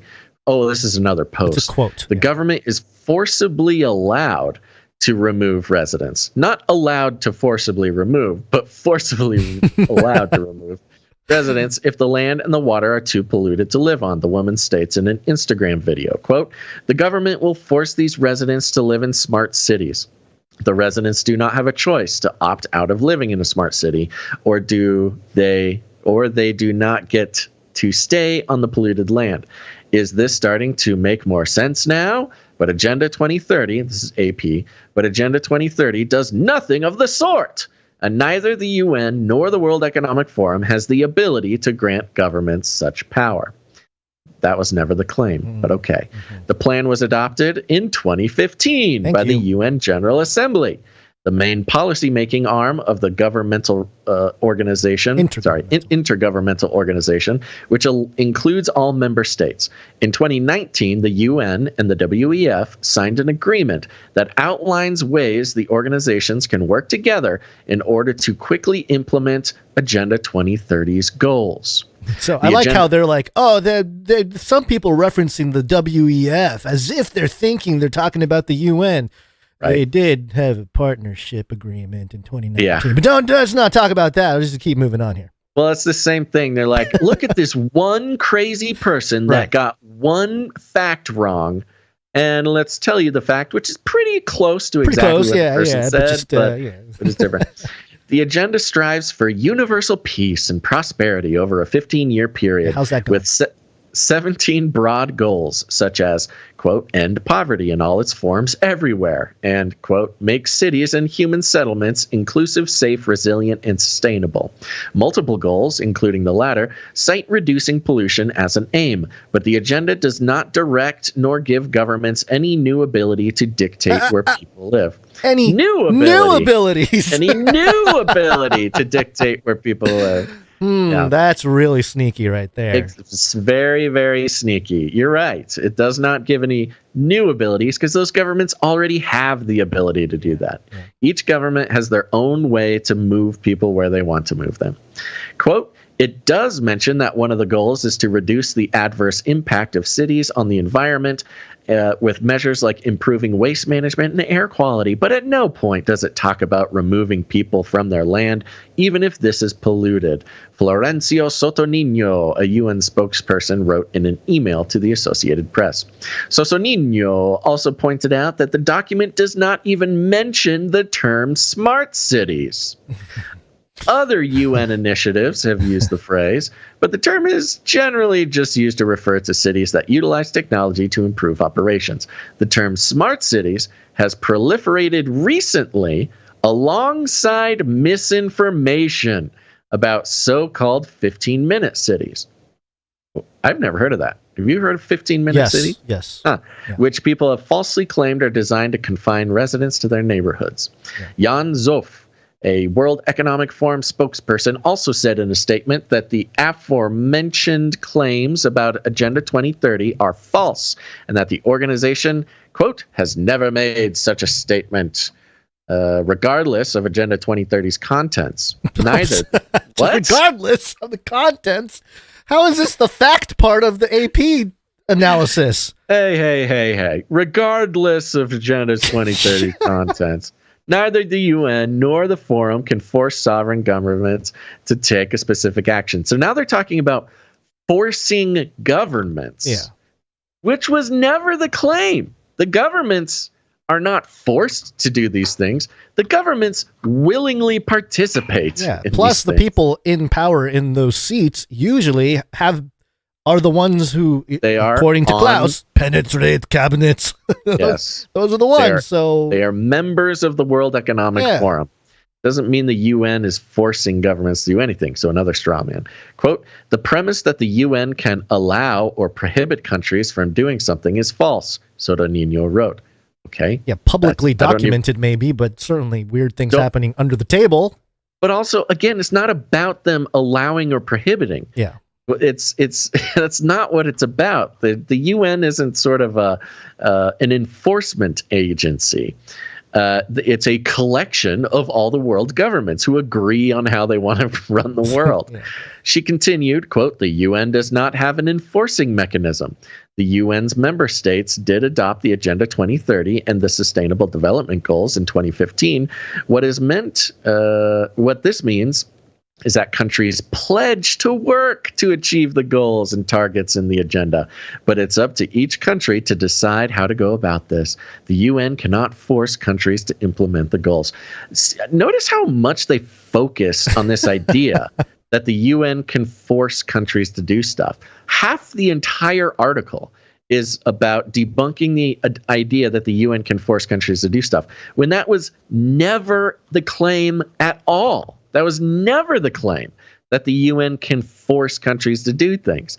The UN in itself is the collection of countries that agrees to do things. So why would it force anybody to do anything? It's like, like if you and I got together and said, okay, let's do this podcast and we're going to force each other to do the podcast. No, it would be like me coming out and saying, or somebody claiming that, you forced me to do the podcast. No, it's like you forcing me to do the podcast. Like we're in this, we agreed to do this. We agreed to do it, right? Force me to do anything. Right, exactly. Anyways, so there you go. There's a lot about nothing there at the so AP News. The thing that really got my blood boiling, my blood boiled with these articles. So it was brought up multiple times how smart cities isn't even mentioned in the document.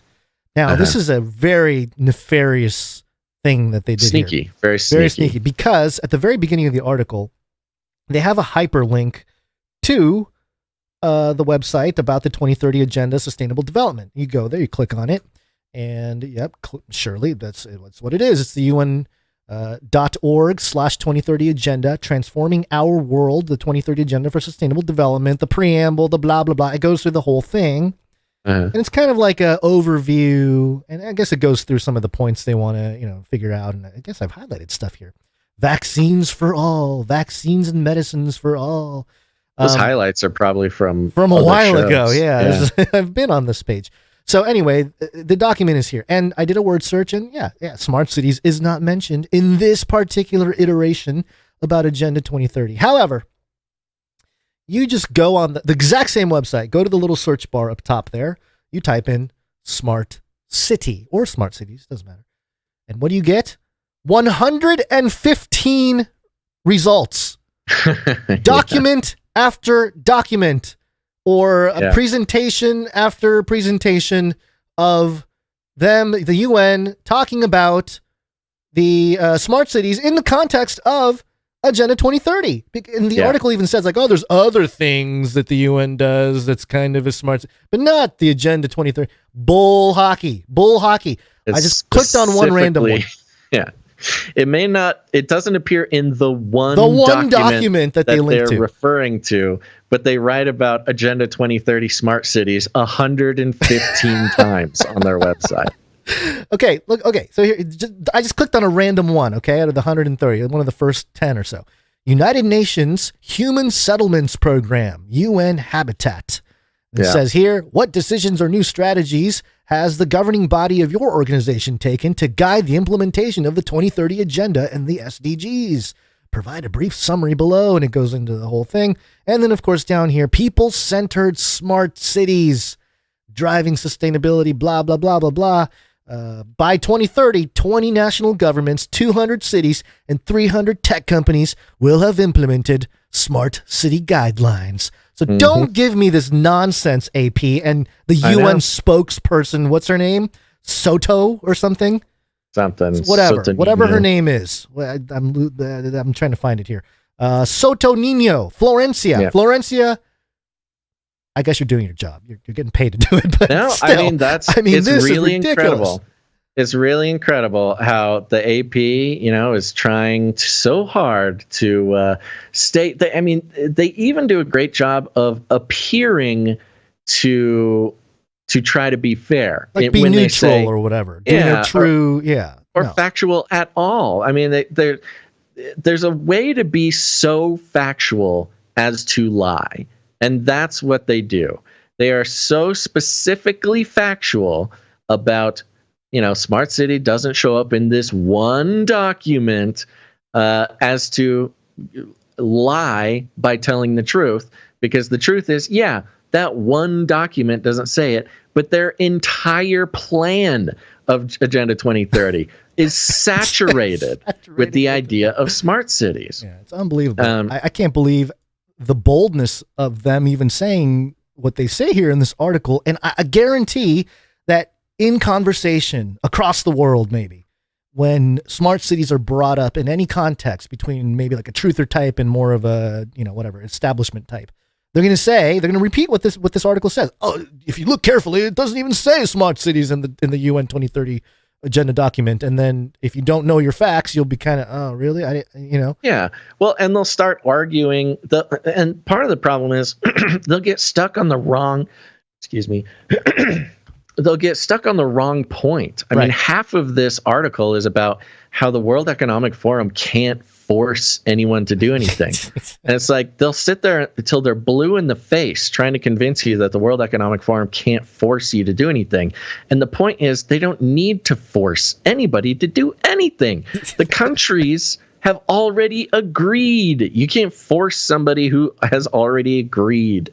So, it's a really, really masterfully crafted piece of propaganda. Based on woke logic, you can, Basil. You can have an agreement and then be forced. And then be forced to do something. Oh, I have the clip here just so we remember. I mention now names like Mrs. Merkel, even Vladimir Putin, and so on. They all have been young global leaders of the World Economic Forum. Mm-hmm. But what we are very proud of now, the young generation, like Prime Minister Trudeau, President of Argentina, and so on, that we penetrate the cabinets. So yesterday I was on a research. Blah blah blah. Penetrate cabinets. There you go. So such aggressive language too. It's very aggressive. Penetrate you can't just say like our very good boys and girls who we've trained have been honored. We've climbed the ladder. We've climbed the mountain. Yes, we've done it well. Through their merits, they've become leaders. No, we have penetrated the cabinets. Anyway, AP.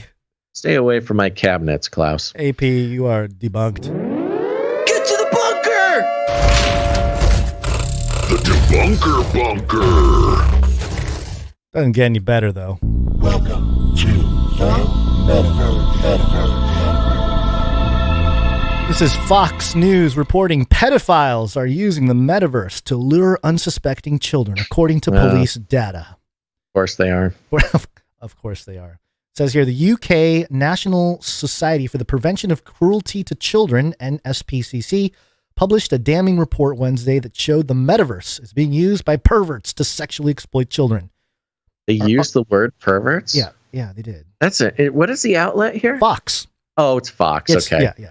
I was going to say, if it was, MSNBC or NPR, you can't call them perverts. They're just pedo-leaning individuals or whatever.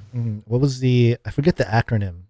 The curious, what was it? I'm forgetting now. Someone in the chat will remember. There's a couple of them. Yeah, MAP, M-A-P. That's that's one of them. Yeah, Minor Attracted Persons right, Society or whatever. Yeah. Via data obtained from the UK police, the NSPCC found that there were 8 instances in the UK of child exploitation involving virtual reality headsets, and warned that this new technology is exposing children to new risks. Because we haven't had that risk on the internet before. Now it's more risky because they got the VR headset on, Basil. Your risk to be exploited is higher now with your This Google is device. the subtlety of the point you're going to make here. Because they are pushing it as a higher risk, and we're at more risk now than ever. What they're really talking about is it's just like another chat room situation, just another way that an adult can talk to a child. Which, look, I am not trying to defend the technology of the metaverse, not trying to defend Meta or the metaverse or anything. That's not my goal. The goal will become clear when Guns gives the rest of his thing. But the point is that it is not that sort of explicitly dangerous versus other technologies. Yeah. Well, I mean, watch To Catch a Predator. Remember that show? Yeah, right. It's kind of like that, but it's like, they were in Mark Zuckerberg's living room when they offered him a candy or something. I don't know. Right. Well, the point they're going to be making here is that the metaverse is so much more dangerous than the regular internet, when that seems to be a bit of a distraction in my quote. For the first time, I love this. For the first time, virtual reality environments such as the metaverse, which is accessed through Oculus headsets, were found to be involved in child sexual abuse image crimes. I love how they just mention Oculus. They don't say virtual reality. Yeah. They straight up say Oculus, as to say it's Mark Zuckerberg. Mark Zuckerberg. Yeah. The NSPCC noted a 66% increase in child abuse image offenses recorded by police over the last 5 years. Okay, on the internet or in the metaverse? What are we talking about here? While Snapchat was used the most, Snapchat the metaverse? What is happening here? I know, that's what I'm saying. I don't think the person who wrote this even knows what the metaverse is. I thought if you're just on the internet with the headset, you're in the metaverse. I thought that's right. In addition to making the distribution of illegal content easier for criminals, social media has harmed children in other ways. According to a new report published by the CDC, there has been a 60% increase in teen girls seriously considering suicide.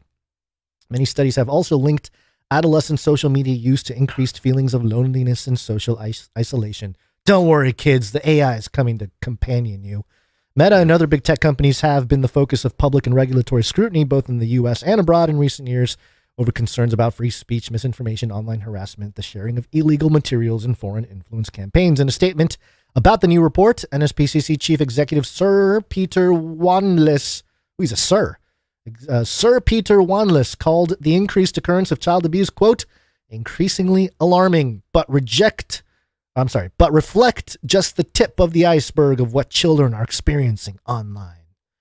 I know it's bad for some kids, but I don't know. I mean, it's horrible. It does open access to children, and there are perverts out there. Of that's course, for sure. yeah. It's not down. I'm not downplaying that at all. He warned that online sexual abuse risks becoming normalized for a generation of children. This whole thing is becoming normalized. The group called for amendments to the UK's online safety bill to increase child safety protections and hold big tech bosses, quote, criminally liable if their sites continue to expose children to preventable abuse. Now, we just did the whole AP thing and the Agenda 2030 thing, and there's nothing explicitly that mentions the Agenda 2030 agenda in this article. However, we've been tracking this idea that they've been exploiting the problem with either child trafficking or child kidnapping or any kind of problem with children being taken or whatever as a setup for one of the main tenets of the UN 2030 agenda, which is to have every child born accounted for, which means maybe some kind of biological marker, as long as you're in the system, right?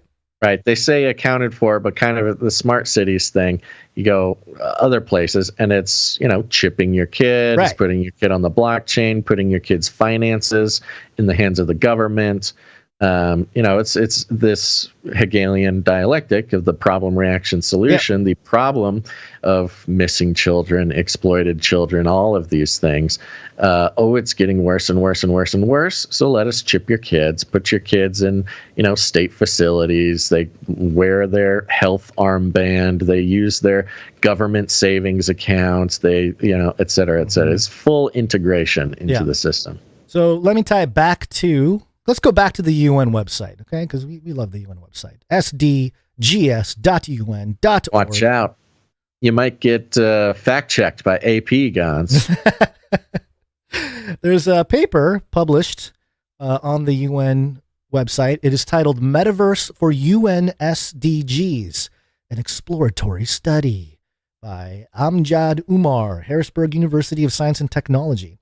And in the paper, there is a segment that talks about some policy issues and risks. It says here, metaverse technologies, as displayed in the previous section, have transformative potential in significantly accelerating SDG support. However, they raise several policy and legal issues, such as the following. First one here. Data stewardship is a key policy concern because as AR and VR becomes common in homes and classrooms, it will be important to protect children's emotional well-being if they cannot distinguish real artifacts from virtual. Interesting how the UN cares about the emotional state of children. Right. Bad actors may take advantage of Metaverse's reality-altering capabilities to inject political or dangerous messages or trigger false alarms and disasters that look very real, as if we're not already having that at a societal scale of the media trying to tell us really what kind of catastrophes weird. there are. New laws. Their implication that the kids will be in VR and not able to tell what's real and what's fake is like such a big concern that we must regulate it. As they can shape our narrative and reality all around us every day. Yes, exactly. New laws will be needed to grapple with new situations such as NFTs and ownership rights. More data. I like how that's a new thing. Ownership rights is a new thing now. Yeah. More data about expressions and physical behavior due to AR/VR could lead to wrong inferences, and machine-generated content by Web 3.0 could challenge frameworks such as the General Data Protection Regulation, which is the GDPR. It goes into some other social issues and whatnot. But this Fox article does not mention the UN Sustainable Development Agenda directly, but if we're talking about the metaverse, AR, VR, children, and then the dangers, and we're talking about getting people to accept the system. If you want to protect your children, got to get them on the UN Sustainable Development blockchain. You got to get them signed up. Because if you don't, what are you protecting? Are you agreeing with pedophiles?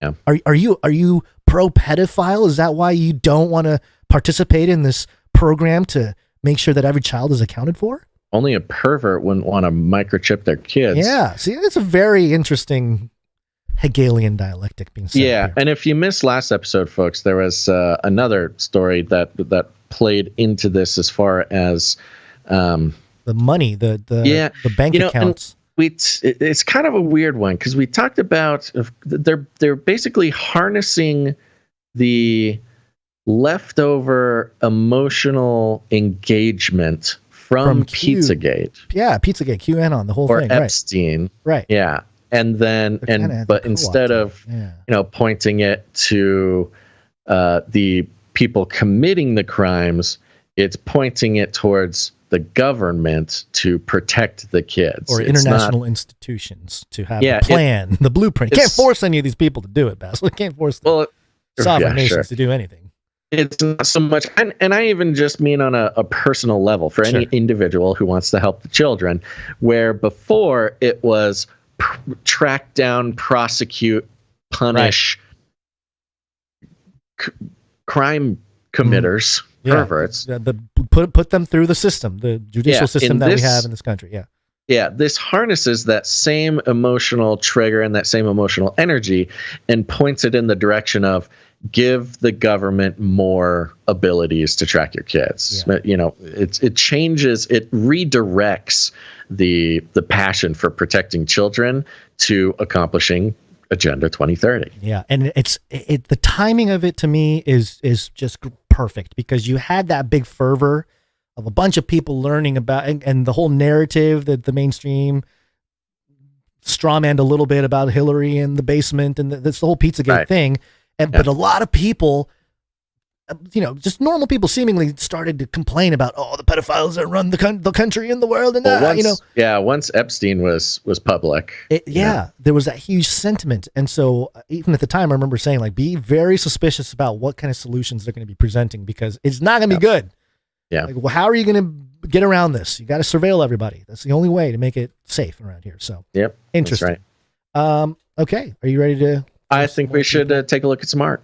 Let's look. Let's use our God-given eyeballs, not any kind of artificial bionic eyeballs. So look at some art. Break.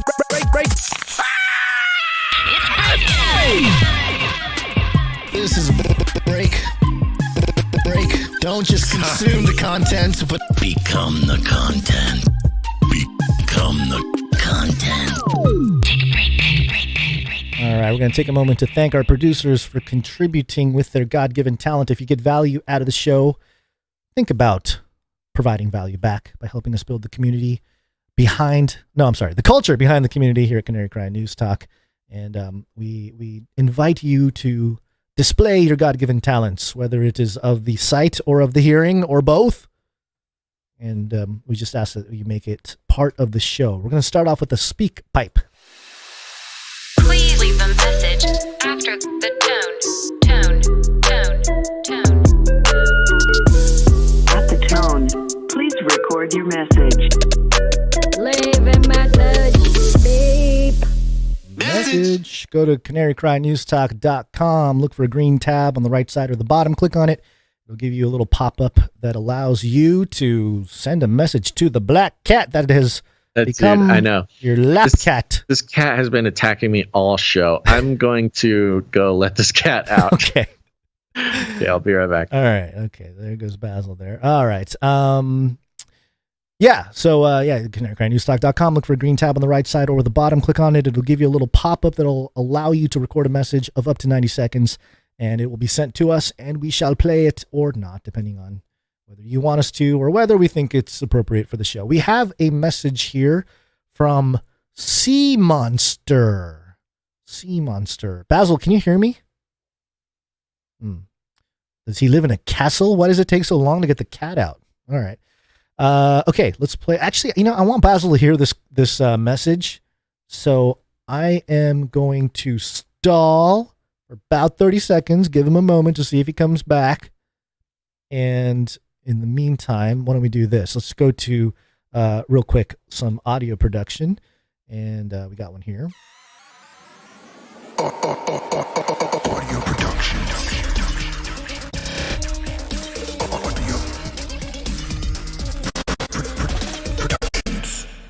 All right, we got something from Psalm 40. It's been a while, Psalm 40. In this dark world, he can help you see. Just listen to Psalm 40. Sent a note, says, "Hey fellas, I tried to make it before the show started." This is last episode, but I failed. You gotta wait till next time, so be it. Yep, we're here in the next time. I made a track focused on Psalm 78 in loving memory to the legacy of our teachers and speakers of the word before us. Chris Putnam, Russ Dizdar, Rob Skiba, Michael Heiser, and yes, even Chuck Missler. Each of these individuals played monumentally pivotal roles in my personal walk with Christ. Enjoy. Yeah, definitely for me as well. Here's Psalm 78.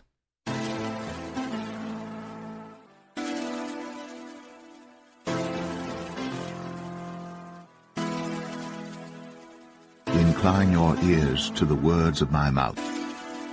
I will open my mouth in a parable.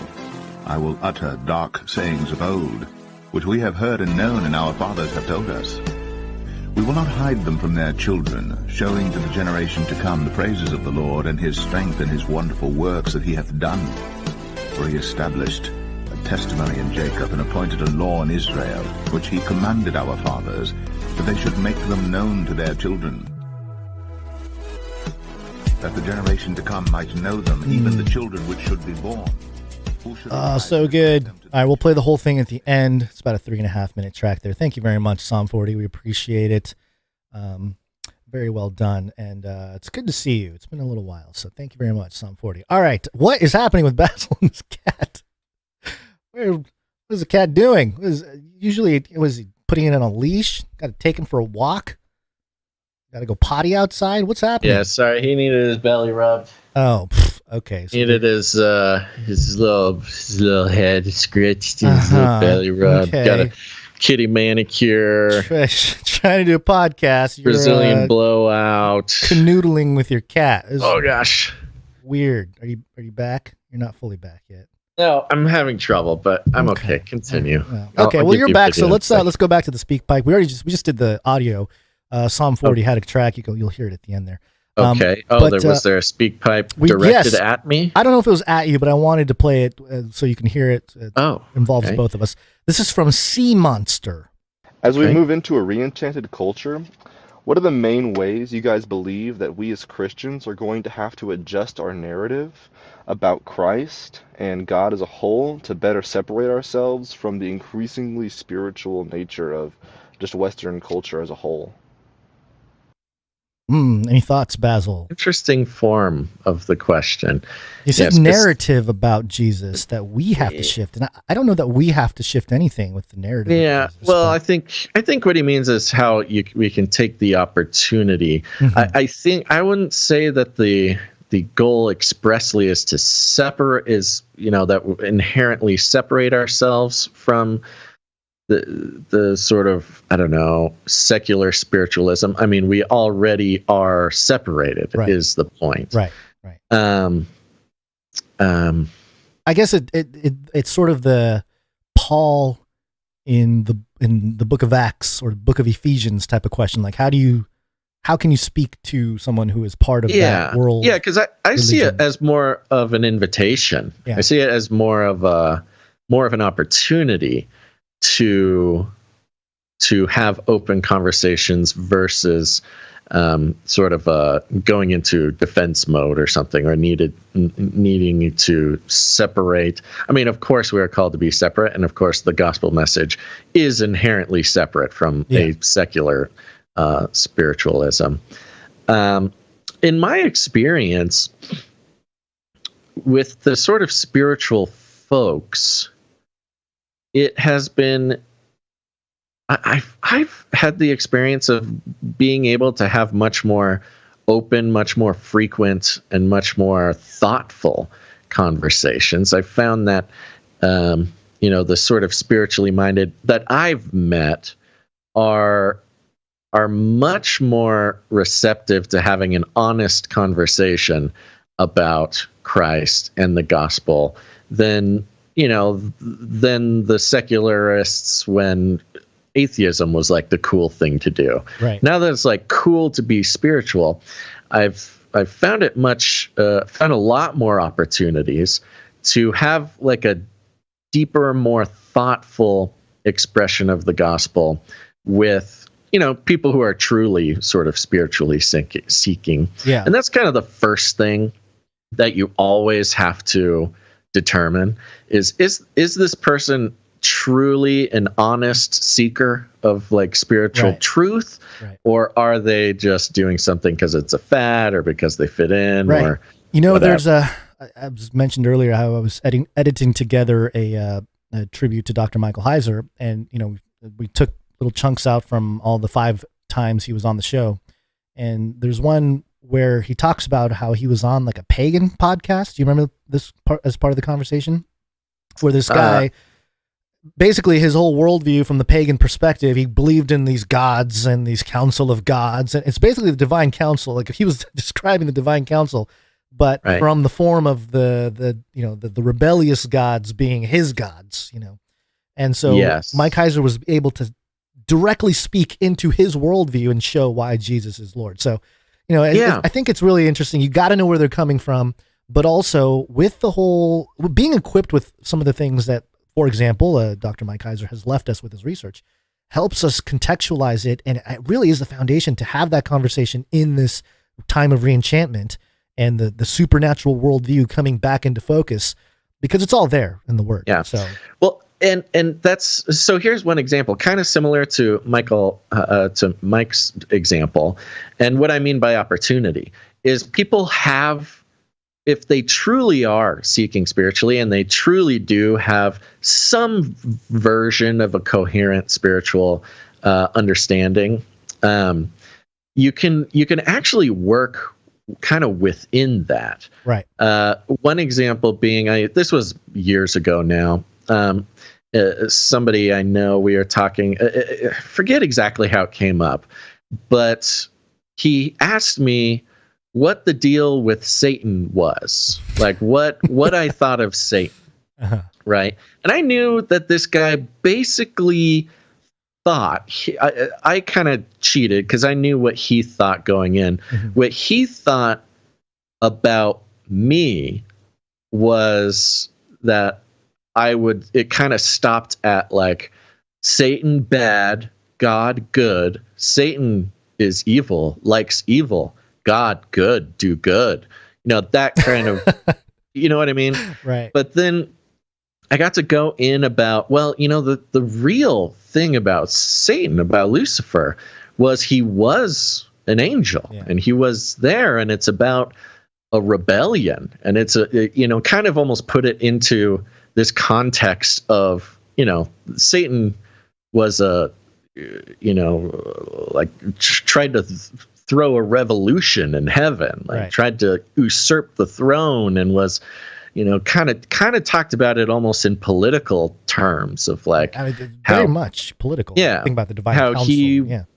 Right. How he wanted to rule, and that was his thing. And he got, he put together his little, rebellion, a third of the angels, and and it didn't work and got cast out. And then, that's still kind of his MO. That's the mission. And that's why the propaganda about Satan on earth is so effective, because we idolize the sort of underdog freedom fighters. You kind of idolize, anyways, I go through this whole thing, and it was an opportunity to really help him understand the real intricacies of Christianity. Because that's what most of these people, even the really spiritual ones, they can be super Look, I've been to Burning Man, okay? These people flexing really over here. I've been to Burning Man, folks. They have extremely intricate spiritual worldviews, and one of the biggest things they misunderstand about Christianity is they think Christianity is much more simple. Right. They can, and of course, in a degree, it is simple, but they consider Christianity to be just that: God good, Satan bad. Just do the good guy stuff and not the bad guy stuff, and go to heaven. Yay! That's what they think Christianity is. And that's why Mike Heiser was so effective, is because he's like, no. There's like some very intricate, like political sort of storylines going on in the spiritual, hierarchies. And it's a very dramatic story. And I think Christians, get a little wrapped up in, the idea of preaching the gospel. Of course, we know the gospel of Jesus came, why he came, what he did, what's the result, right? And that's extraordinarily important, probably the most important thing. But the problem with talking to someone who is already sort of thinks they're sort of spiritually enlightened is that they have a lot of interest in the background sort of divine history or political subtleties or whatever. Like, they're much more interested in that kind of stuff that they might consider, the fun part about like Hinduism, where it has it the intricacies, thousands or millions, and it's kind of complicated. Like people I've found nowadays enjoy a much more complex look at the spiritual realm versus what we've kind of been taught, or I've been taught in the church for a long time, which is keep it simple. God good, Jesus good, Satan bad, boom, you're saved. So I think it opens up an opportunity to really get into those kinds of things. And I've found that to be much more, not only effective in helping people understand, but much more engaging for people who, they really do thirst for like the complex spiritual worldview. And there's a way to give that to them. That's there you go. That's understanding the supernatural narrative that threads Genesis all the way to the end of Revelation helps with your own identity in Christ, and it also helps explain what you were kind of talking about there, the sort of cosmic agenda, the plan, but also the reasons. There's a whole lot there. So I would say you're not really shifting Mike narrative. Heiser's a great place to start there. 100%. I mean, he's the reason why we wanted to have him on, and his books were just so well thought out and everything else. So can't say enough good things about him. But there you go. Sea Monster, hopefully, just took us on a little journey there. But appreciate it. We're gonna do some art now. One art, please. We got Sir Dove here. One art, please, from Dove. And we have a note to go with this lovely Balloony Tunes art piece. For today's artwork, I made a potential sticker design for the supply drop. Was originally not going to do a design for this, but after all the recent hullaballoon, I figured I had to. Hope you guys like it. Keep doing what you do, and I'll keep praying for yins. Yeah, this is hilarious. For those who are just listening, it's Balloony Tunes, and it's the classic, screen at the end of the Looney Tunes cartoon. Portal. Yeah, the portal thing where the pig. What was the pig's name? Concentric circles. What's the pig's name? Piggy? Porky Pig. Porky Pig, would pop up and say, that's all, folks. Yeah, that one. So it's that screen, says Balloony Tunes, big yellows across the top. That's all, folks, across the bottom. And instead of Porky Pig, you've got a giant white Chinese spy balloon right in the middle with Xi's face coming through on the front of the balloon, the sort of satellite-looking balloon apparatus dropping down. That's hilarious. Dove has he's got G's face down pat. You I think he just took some older G pictures and just superimposed it into. Oh, he's a pro now. He's a pro. Thank you very much, Doug. Yeah, thank you very much. You know what the great part is? I love the detail. You zoom in, the shadow, the shading of the satellite attachment. Fantastic. He's a pro. Fantastic work, Doug. He's a pro. Great job. All right. That is the only art we have today. So we will move on to some microfiction. Microfiction. Microfiction. This first one is from Runk Smash.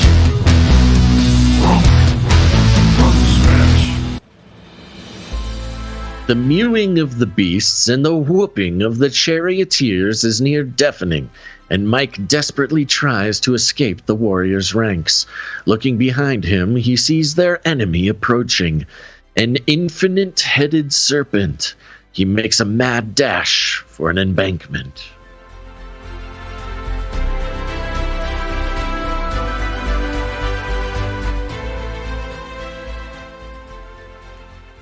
Whoa. That sounds intense. Infinite-headed serpent. That's a lot. That's a CGI project there. Thank you very much, Rung Smash. We got one more here from Stefan S.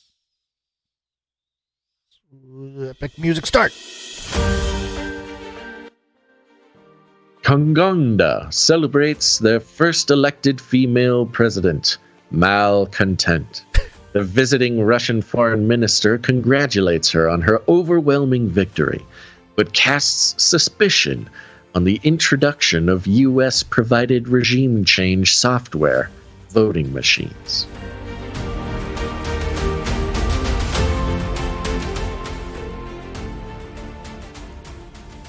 Yes, he linked to the clip we covered a few episodes ago of, was this who? I thought it was Kenya. Somebody from... Yeah, it was Russia's visit to Sudan. Sudan, that's what it was. And the guy saying, basically, that... took the opportunity to slam the U.S. regime change foreign policies. Right, saying the U.S., because they're not participating in some kind of peace talks, means that they don't believe in democracy. Yeah, well, we don't. We don't believe in democracy. we live in a constitutional republic, right? It is a democracy too, but it's mainly a constitutional republic. We're a democratic republic. But the democracy part's all fake. All right, I think that's it. If you're a creative person, go to canarycry.art. Click on the button. You can upload your art to have it featured on the show there. That's a very important part of keeping this whole thing together, is having the narrative strands brought together in the visual or literary medium or auditory. So go over there, creative people. Make something for the show. Go to canarycry.art. We appreciate it very much. Yep, thank you very much. Okay, let's go into the last story here. Most modeling is kind of acting like a beast, but making it fashion. Beast. But then make it fashion. It's Beast Fashion, folks. Beast Fashion is here, and so get ready to walk the catwalk with Futurism.com. Headline: Scientists growing skin that can be slipped on like a glove. Ew. Horrifying. Scientists are working on growing a glove made out of synthetic human skin in a lab, something that could revolutionize the field of skin grafts or gloves. In early tests, researchers at the Columbia University Medical Center implanted lab-grown skin onto irregularly shaped mice limbs, and with astonishing results, according to a recent interview with Wired. Known as skin constructs. Ugh. Skin constructs. These synthetic sheets of human cells are implanted on wounds that are too big for traditional skin graft. In the 40-odd years this procedure has existed, there hasn't been much in the way of progress for producing patches of fake skin that can be grafted onto parts of the body that aren't, well, flat. In many cases, irregularly shaped wounds or wounds on parts of the body that aren't flat, like faces or fingers, require more patches of skin construct and often result in longer, more complex surgeries. Now, a team of biomedical engineers at Columbia have created what they're calling edgeless or seamless patches to fit the body part they're made for. And according to Alberto Pappalardo, a Columbia postdoctoral dermatologist who worked on the study, which was recently published in the journal Science Advances, early tests involving mice have been a resounding success. Quote, "It was a perfect fit," Pappalardo said of the tiny pant leg-esque tissue that was slipped onto a mouse's hind limb, which later... Pants. Poor mouse got skin pants. They grew some skin pants, which later integrated well into the animal's own skin. The secret to the study's success lies, it seems, in one of its lead researchers' laser focus on geometry. Ooh. Sacred geometry? Geometry and fashion coming together. Hassan Erbil Abachi, a bioengineering expert who serves as Pappalardo's advisor at Columbia, told Wired that in order to create skin constructs that are close to the real thing, one must recreate the geometry of appendage or body part that's wounded. A potentially huge upgrade over current skin constructs. After doing a number of experiments in 3D printing small synthetic tissues, the Columbia team made a breakthrough when they grew skin in a cylindrical shape. There was a balloon that was cylindrical. Quote, "We thought if we can make a cylinder, we can make any shape." I didn't know the cylinder was the event horizon for 3D printing skin. Yeah, it's the singularity cylinder. If we can make a cylinder, we can make a balloon, Abachi told Wired. While we're still many years away from clinical trials involving human subjects, the study's researchers told Wired that they're optimistic about the future. For now, Abachi and his team are working on building enough skin to cover an adult male hand. Are using small biopsies from a human subject's cells to do so. The goal is to create a piece of real or synthetic tissue that could be slipped on like a glove. Yeah. It shoots pain and up my arm when I'm thinking about this. Quote, you would have only to apply bandages around the wrist area, Abachi said, and that would be the surgery. Oh, good. Skin fashion. You know what this reminds me? Reminds me of when we were kids and you play with Play-Doh. You like put your Play-Doh on your hand and you try to like blend it into your skin, you know? Yeah, sure. That's exactly what this is. In this age where the digital representation of one's body, literal video game skins. Yeah, video game skins. That's where I was going to go with it too. Skins for your character. Yeah. If we can just print out new skin, I mean, that's pretty much the epitome of beast fashion. We are already conditioned in that video game culture that we can just be whatever we want. And be whatever you want. No more racism. No more nothing. You can make a Neapolitan person. We don't need to even bother with racism anymore. Oh man, that would be funny. Neapolitan person. Yeah. The color of the face will really determine what kind of hatred that they might get. You do all three. All three on the face. Side, I thought it was like side. so the top is the white, but then why would we?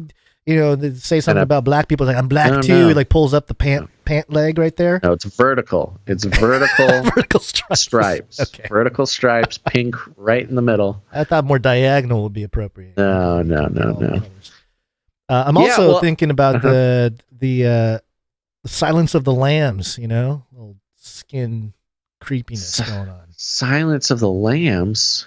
Yeah, isn't there a part where he puts like human skin on his face or something? No, I don't think so. What am I thinking of? I'm thinking of something. I don't know, but we all know what you're thinking of. Do we? We all know. No, this is this is how it starts, man. It always starts with the medical uses. We've seen it over and over again. It all starts with the human skin grafts, and then down the road, especially because it's 3D printed. 3D printed, you can print one of these suckers out. I am horrified at the idea. You cannot convince me that one of these scientists laid in the lab, printed out a skin hand, a skin cylinder. Why were they trying to do cylindrical shapes anyway? Because if you make a cylinder, you can make any shape. Gons. What part of your body? A cube is a cylinder. Well, your whole body is a cylinder if you think about it. True. Yeah, a cylinder is just pants. You made little mouse pants. Then they want to do the hand. The hand is really what's freaking me out. Forearm can be cylindrical in a sense, I suppose. I wonder. Well, you know what else is interesting? Is not using these skin prints for necessarily humans. Get a robot, make a skin suit. Yeah, we've kind of talked about that already. It's going to be nice that all those sort of serial killers won't have to actually kill people to wear their skin as a suit anymore. They could just print out a skin suit. Can you imagine Jeffrey Epstein? His whole thing was transhumanism. It's sort of the big unspoken thing. I mean, people know about it now a little bit. More, most people know him more about the alleged suicide and the trafficking stuff, but he was funding a lot of like transhuman type of stuff. Nobody believes that he killed himself. If somebody like him is still alive, he would have access to stuff like this offshore, not on American soil, but like on a boat in the middle of the Atlantic or something. Right. Give me the procedure to make me look like a a different man or something. And Yeah. You know, you mean it's to pretty- run from the police? yeah, nobody will know. What's the movie? There's a movie. I think it may have been Morbius. Morbius 2, still Morbian. No, I think I'm getting movies mixed up. But anywho, you know, any sci-fi crime thriller where the Tom Cruise is on the run and he's got a. You know what I'm mixing up? I'm mixing up Mission Impossible, the later movies, where they did a whole lot of mask wearing. Did you ever watch the later Mission Impossible movies? I don't know. I don't know. It was like every single movie, the twist was, oh, it was a guy wearing a mask.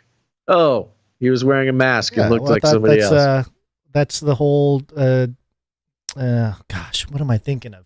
The cartoon with the dog and the Scooby-Doo. Oh my gosh. Scooby-Doo. Yeah, basically, Mission Impossible franchise just turned into Scooby-Doo. What about, wasn't there a movie Face to Face with Travolta and Nick Cage? Face Off. Face Off, that's what it was. Face Off. Oh my God, I just watched that last year. It's the craziest movie ever. Have you actually seen it? Yeah, but it's been a long time. Nicolas Cage and John Travolta, Face Off. They switch faces. Yeah, that's pretty much what we're talking about here. I mean, you go to the study, they do talk about printing faces.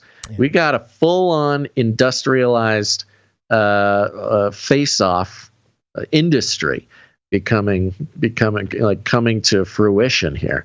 I think we're really taking a look at the future. I think we got deep fakes on the internet. You can't trust your media, and you can't trust the person you're looking at on the other side of the room. Because they might have a skin mask on. You shake someone's hand, how do you know you're not shaking a skin glove? Skin glove. That's horrifying. What if it slips off? Ah! Okay, anyway. All right. I'm trying to find a way to work this into Antarctica, and I just can't do it. I mean, you got to wear gloves because it's cold in Antarctica. So, well, you got to genetically alter yourself to be able to withstand the cold. And maybe genetically modifying so you grow more skin. Speaking of Nicolas Cage, when was the last time you saw Con Air? Oh, it's been years. Con Air. So I was having were you having a Nicolas Cage party? Yeah, it was towards the end of the lockdown. I was going to a friend's house every Sunday for brunch, and we would watch some Nicolas Cage, different Nicolas Cage movie. You do Face Off one week, and then Con Air the next week, and then Lord of War the week after. It starts to mess with your brain. I think that's the point, isn't it? Yeah, that's the whole point. It. If it's messing your brain up, imagine what it's doing to unsuspecting victims who watch these things and think it's just entertainment. Yeah, man. The early 2000s was a weird time. Yeah. All right. I think that's it. Yeah. Thanks, everybody, for listening to this episode of Canary Cry News Talk. Thank you so much to our executive producer, Michael L., who came in, our knight in shining armor. We appreciate it very much. Got demooched. You're the man. And newsflash, Gons. Oh, we got more. Important alert. Important alert. That's right. This is just coming across the Illuminati phone, the T-shirt Illuminati phone that I have here in the office. And we have a breaking news that there is a new most important person in the world. That's right. That's somebody who has joined the Canary Cry T-shirt Council. They are devoting their lives to keeping this show going and wearing cool T-shirts. They will be included in the council of most important people in the world, which will help us design or pick the design for the first ever Canary Cry News Talk T-shirt design that will be sent out to every member of the council. It will not be available for retail.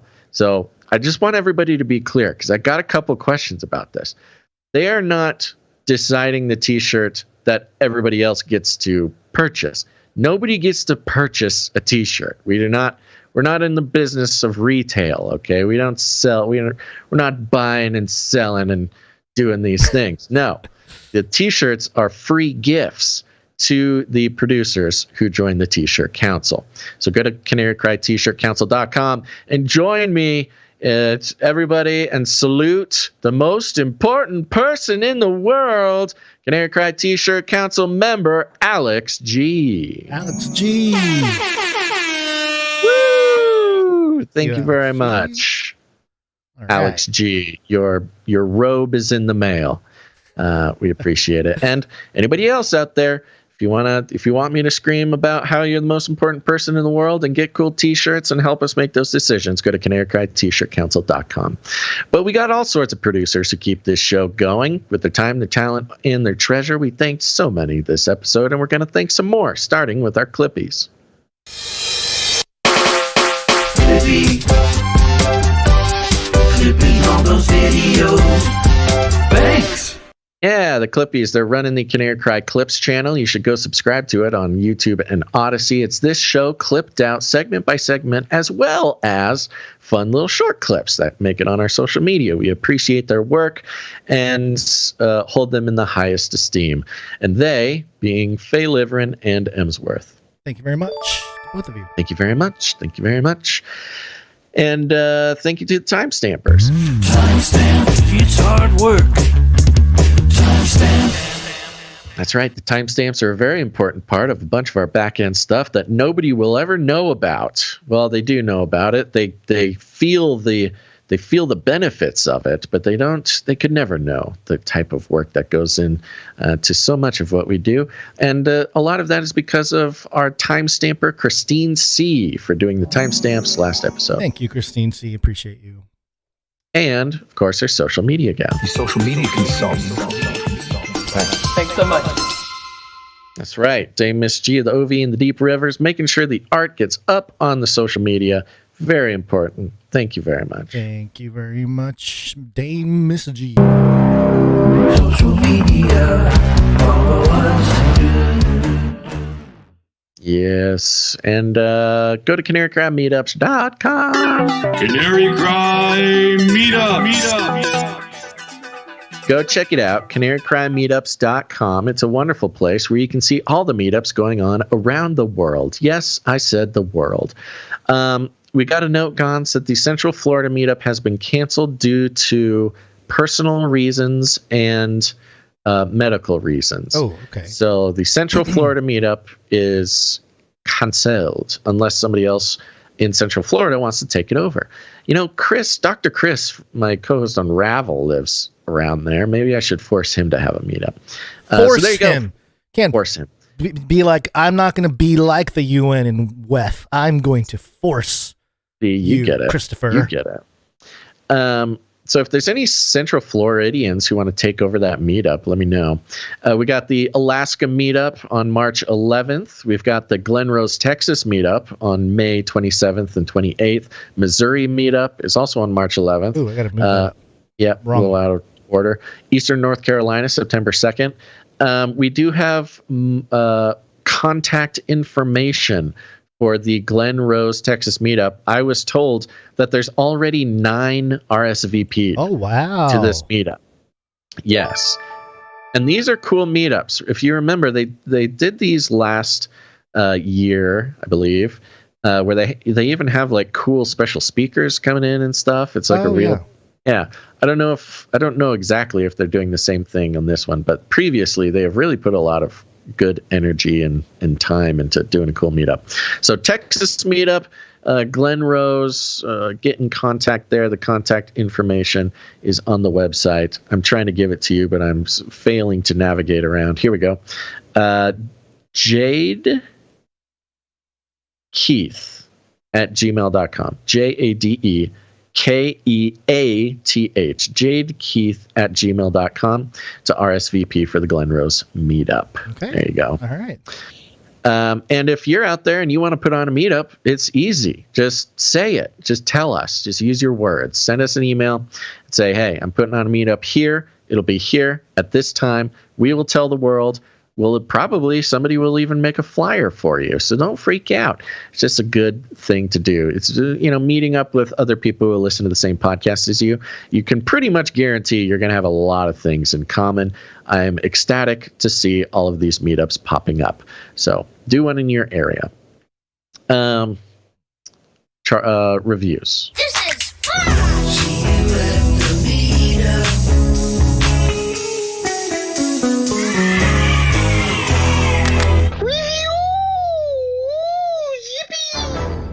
Yeah, ratings and reviews help us out so much.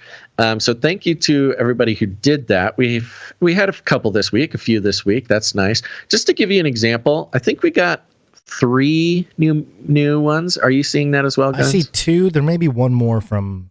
I think there's another one. Yeah, so we've got 3 reviews today, and we jumped up 44 places in the rankings. Wow. Because, partially because of those reviews. So it's been kind of stressful recently. The rankings have been, we've kind of seen ourselves get edged out.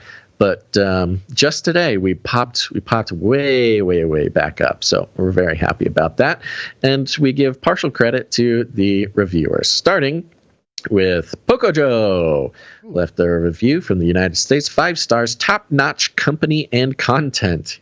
I find myself laughing, nodding in agreement. Sharing the community is such a blessing and it is true value to produce. CCNT is the only show that I stay tuned for all of the producer advertisements, in quotes. Seriously, super creative humans out there. No, humans is all caps. Robot arms don't stand a chance. Thanks for being salty salt, guys. May God bless you and keep you, Pocojo. Thank you very much, Pocojo. Miss Fuego Stomper. What's that? I said thank you, Miss Oh, that Pocojo. was the other triple threat producership. Was leaving a rating. Okay. There it is. Fuego Stomper, United States, 5 stars. Firefighter, retired. Fighting fire, saving lives, and breaking hearts is nothing compared to the content Basil and Gons and the Canarians put out 3 times a week. The adventure begins when I tune in and get my cage rattled. Good work with the good words for the glory of the word. Fuego Stomper. Thank you very much, Fuego Stomper. Thank you, Fuego Stomper. And by the way, one of my son, Keizo, 2-year-old, favorite things to say is fire truck. Fire nice. truck. Cute. So, super cute. Epic 417 from the United States, 5 stars. The only podcast that stands up for balloons. Oh, that's right. Somebody did it. Disclaimer. I'm only writing this review because Basil doesn't want people leaving reviews. Oh, it worked. It's taken years of listening to these beautiful brothers in Christ, but they've finally done it. They stood up for balloons everywhere. At the end of episode 589, Basil and Gons let everyone know how horribly balloons have been treated for years, really, exposing the lack of freedom that I personally adore about balloons when they finally are allowed to escape the enslavement of children's wrists, birthday signs, anniversary events, car lots, any place where these beautiful creatures are not allowed to float as God intended by the laws of physics. There are a lot of balloons out there who now have a voice thanks to these guys. That's right, we're freedom fighters. Thank you, Basil, for exposing and speaking up for these balloons, and thank you, Gons, for allowing Basil to ride your coattails. If Gons is the ship heading to Antarctica, Basil is the propulsion getting you there without rogue waves. In all sincerity, thank you for doing what you guys do. We truly love all y'all dearly. Christ is King, and every knee shall bow. Ephesians 5:10-14. Thank you. Beautiful review. Yeah. Thank you, Epic 417. And I think we can all agree that that was not written by artificial intelligence. We would be very scared if that was written by artificial intelligence. Very impressive. So by go the way, to Apple Podcasts. Yeah. Oh, yes? I was just going to say, the whole balloon thing, I wonder if that was part of the plan, like months ago, and if somebody text messaged their lizard overlord, like, hey, when do we start the China war? And they just send a balloon emoji. It's like, yes, but lizard master, I don't know what that means. And he just sends another balloon emoji. Yeah. My brain does funny things. That's probably it. Yeah. You've got such a beautiful mind, Gons. So go to Apple Podcasts. Most of you are listening to this right now on Apple Podcasts. Just take a second, leave a rating and a review. It's super helpful. And you get a big old kiss for doing it. Thank you very much. Then, while you're at it, listen to me while I thank Jam, for the links. Let's see here. Who? Oh, we got some other people coming in. Yeah. Who sent in the skin suit? The skin suit story was from the Sleep Maximalist. We should have mentioned that during the segment, but we forgot about that. Thank you, Sleep Maximalist. Yeah, we also got stuff from Micah C and Lacey H. So thank you for your submissions as well. Right. Appreciate that. CanaryCry.report. That's the place to go send articles you want us to look at. Brother G also sent in something for us as well. Thank you, Brother G. It was considered, that article he sent in about Coca-Cola and Pepsi drinkers. Did you play the art from Brother G today? Did I play the art? Yeah, I think there was a video or something from him. Maybe not. Maybe we need... No.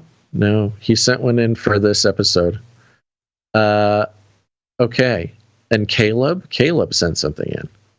Today? I think we missed some art today. Let me refresh the thing and see. Don't worry about it, because we can't do it now. We'll do it on Monday. So thank you, everybody, for sending stuff in. If we missed your stuff today, we'll do it on Monday. Oh, it looks like, it came in this morning, and I think I had already gone through the document. So. Okay, we'll go through Monday.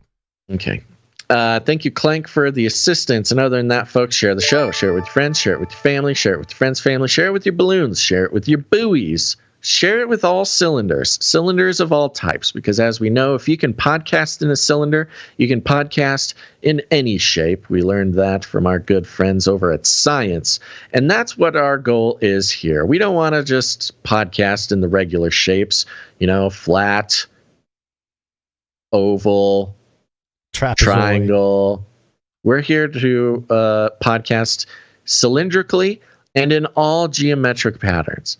So if you have a geometry lover out there who perhaps is a shape nerd and has shapes that they enjoy and shapes they don't enjoy, shapes that they have lots of strong feelings about, shapes that perhaps they even love, maybe even a little bit too much, tell them that if they're looking for a podcast that can podcast in any shape, it's Canary Cry News Talk, because that's what we're devoted to doing, folks. And it doesn't matter what color your skin suit or what shape your skin glove, we are here for you. Or just share the show on your social media or something like that. It's very helpful. Whatever you do, we call it rattling cages, and all you got to do is walk right up to them, grab by the cage, and then you shake it. The end of the world occurred pretty much as we had predicted. I want to shake things up, stir up some controversy, rattle a few cages. Hey, stop that! You'll never silence me. I'm the last angry man, a crusader for the little guy. Leave the bird alone. Never. Rattle a few cages. Rattle a few cages. The human race will have every opportunity to improve. And if they don't? Ask Noah. That's right, just ask Noah. Gons, any last words? If you wake up tomorrow on Saturday the 25th, you can celebrate. Don't even get me started on Bidet's Day.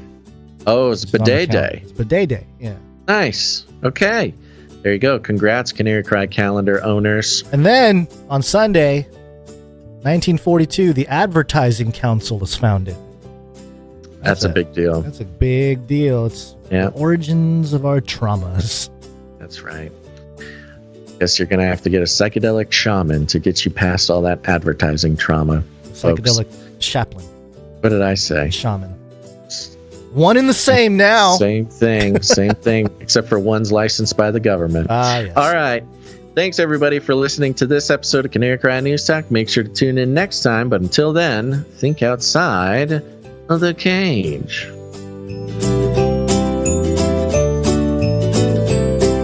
Armageddon's on the way. I've ordered more pills than anyone in the world. We will hunt you down and make you pay. Do not come back, you Nazi psychopath. This is the United States of America, for God's sake. Give me a break. Feed him more. This is the way. It will kill. We're all gonna die. Remember, reality is an illusion. The universe is a hologram. Buy gold. Buy! Don't even get me started on bidets, man. Bidets, man. Bidets, man. I'm telling you, you were living the life, man. Bidets, man.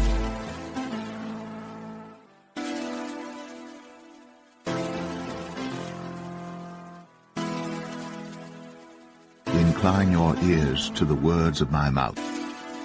I will open my mouth in a parable. I will utter dark sayings of old, which we have heard and known and our fathers have told us. We will not hide them from their children, showing to the generation to come the praises of the Lord and his strength and his wonderful works that he hath done. For he established a testimony in Jacob and appointed a law in Israel, which he commanded our fathers, that they should make them known to their children, that the generation to come might know them, even the children which should be born, who should arise and declare them to their children, that they might set their hope in God, and not forget the works of God, but keep his commandments, and might not be as their fathers, a stubborn and rebellious generation, a generation that set not their heart aright, and whose spirit was not steadfast with God. You know, be self-controlled, be alert, be watchful, be looking for that impending danger, have your spiritual discernment acute and vigilant. First of all, you got to find out what the Bible really says. Not what Gina or Chuck or somebody else. It's too important to delegate. You need to find out what the Bible itself actually said. Don't let anybody deceive you. I do consider myself to be a researcher, and by that I mean I research that which has been searched by others before me.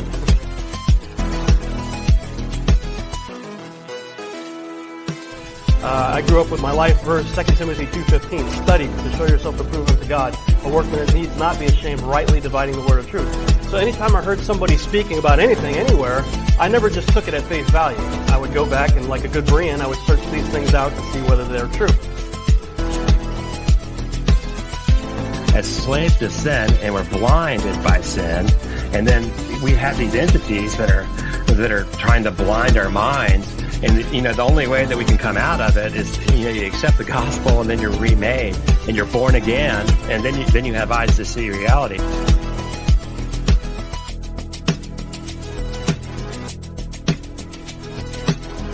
I'm at the point now where I am no longer going to protect people from their Bible.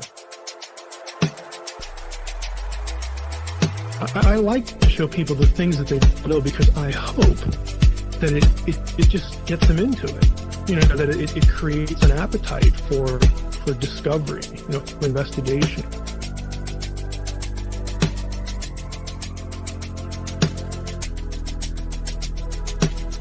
What I care about is that you're able to read Scripture in light of its original context, the context of the writers and their original readers.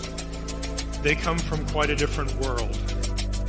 I used to say this as a professor, and it sort of caught on. If it's weird, it's important. If it comes from God, it always leads us to God. It always leads us to Christ. It always engages us with Jesus. So he fed them according to the integrity of his heart, and guided them by the skillfulness of his hands. Wives in the cosmos, children in the space lane. I'm an adult in a spaceship. Supersonic space plane screamed to life, and the vehicle swooped upward. On board, the passengers experienced a 3 G's of force from the burst of extreme acceleration, and watched the blue sky fade into space. In the back have been cleared to unstrap. Oh yeah. In the back have been cleared to unstrap. Yes, do it, Richard. Do it, Jeff. Do it for humanity. To all you kids down there, I was once a child with a dream. Now I'm an adult in a spaceship. He can accomplish it. You can too. Big windows, cool. Rocket ship, cool. Space plane, cool. Nukes, cool. Blowing stuff up, cool. Space plane, astronaut, rocket ship. Previous anchor. We have Bezos. He's a human. Just look at him. Go to the bathroom in bags. He can go to the bathroom in the cosmos. It changed everything. We're all gonna die. Wives in space, children in the cosmos. With your best friend brother. Wives in the cosmos, children in the space plane. We are headed to space. Goodbye, everybody. And that's the end. And everyone says, oh, that was fun. Bye. I'm out of here. Bye. Canary Cry Radio. patreon.com/support.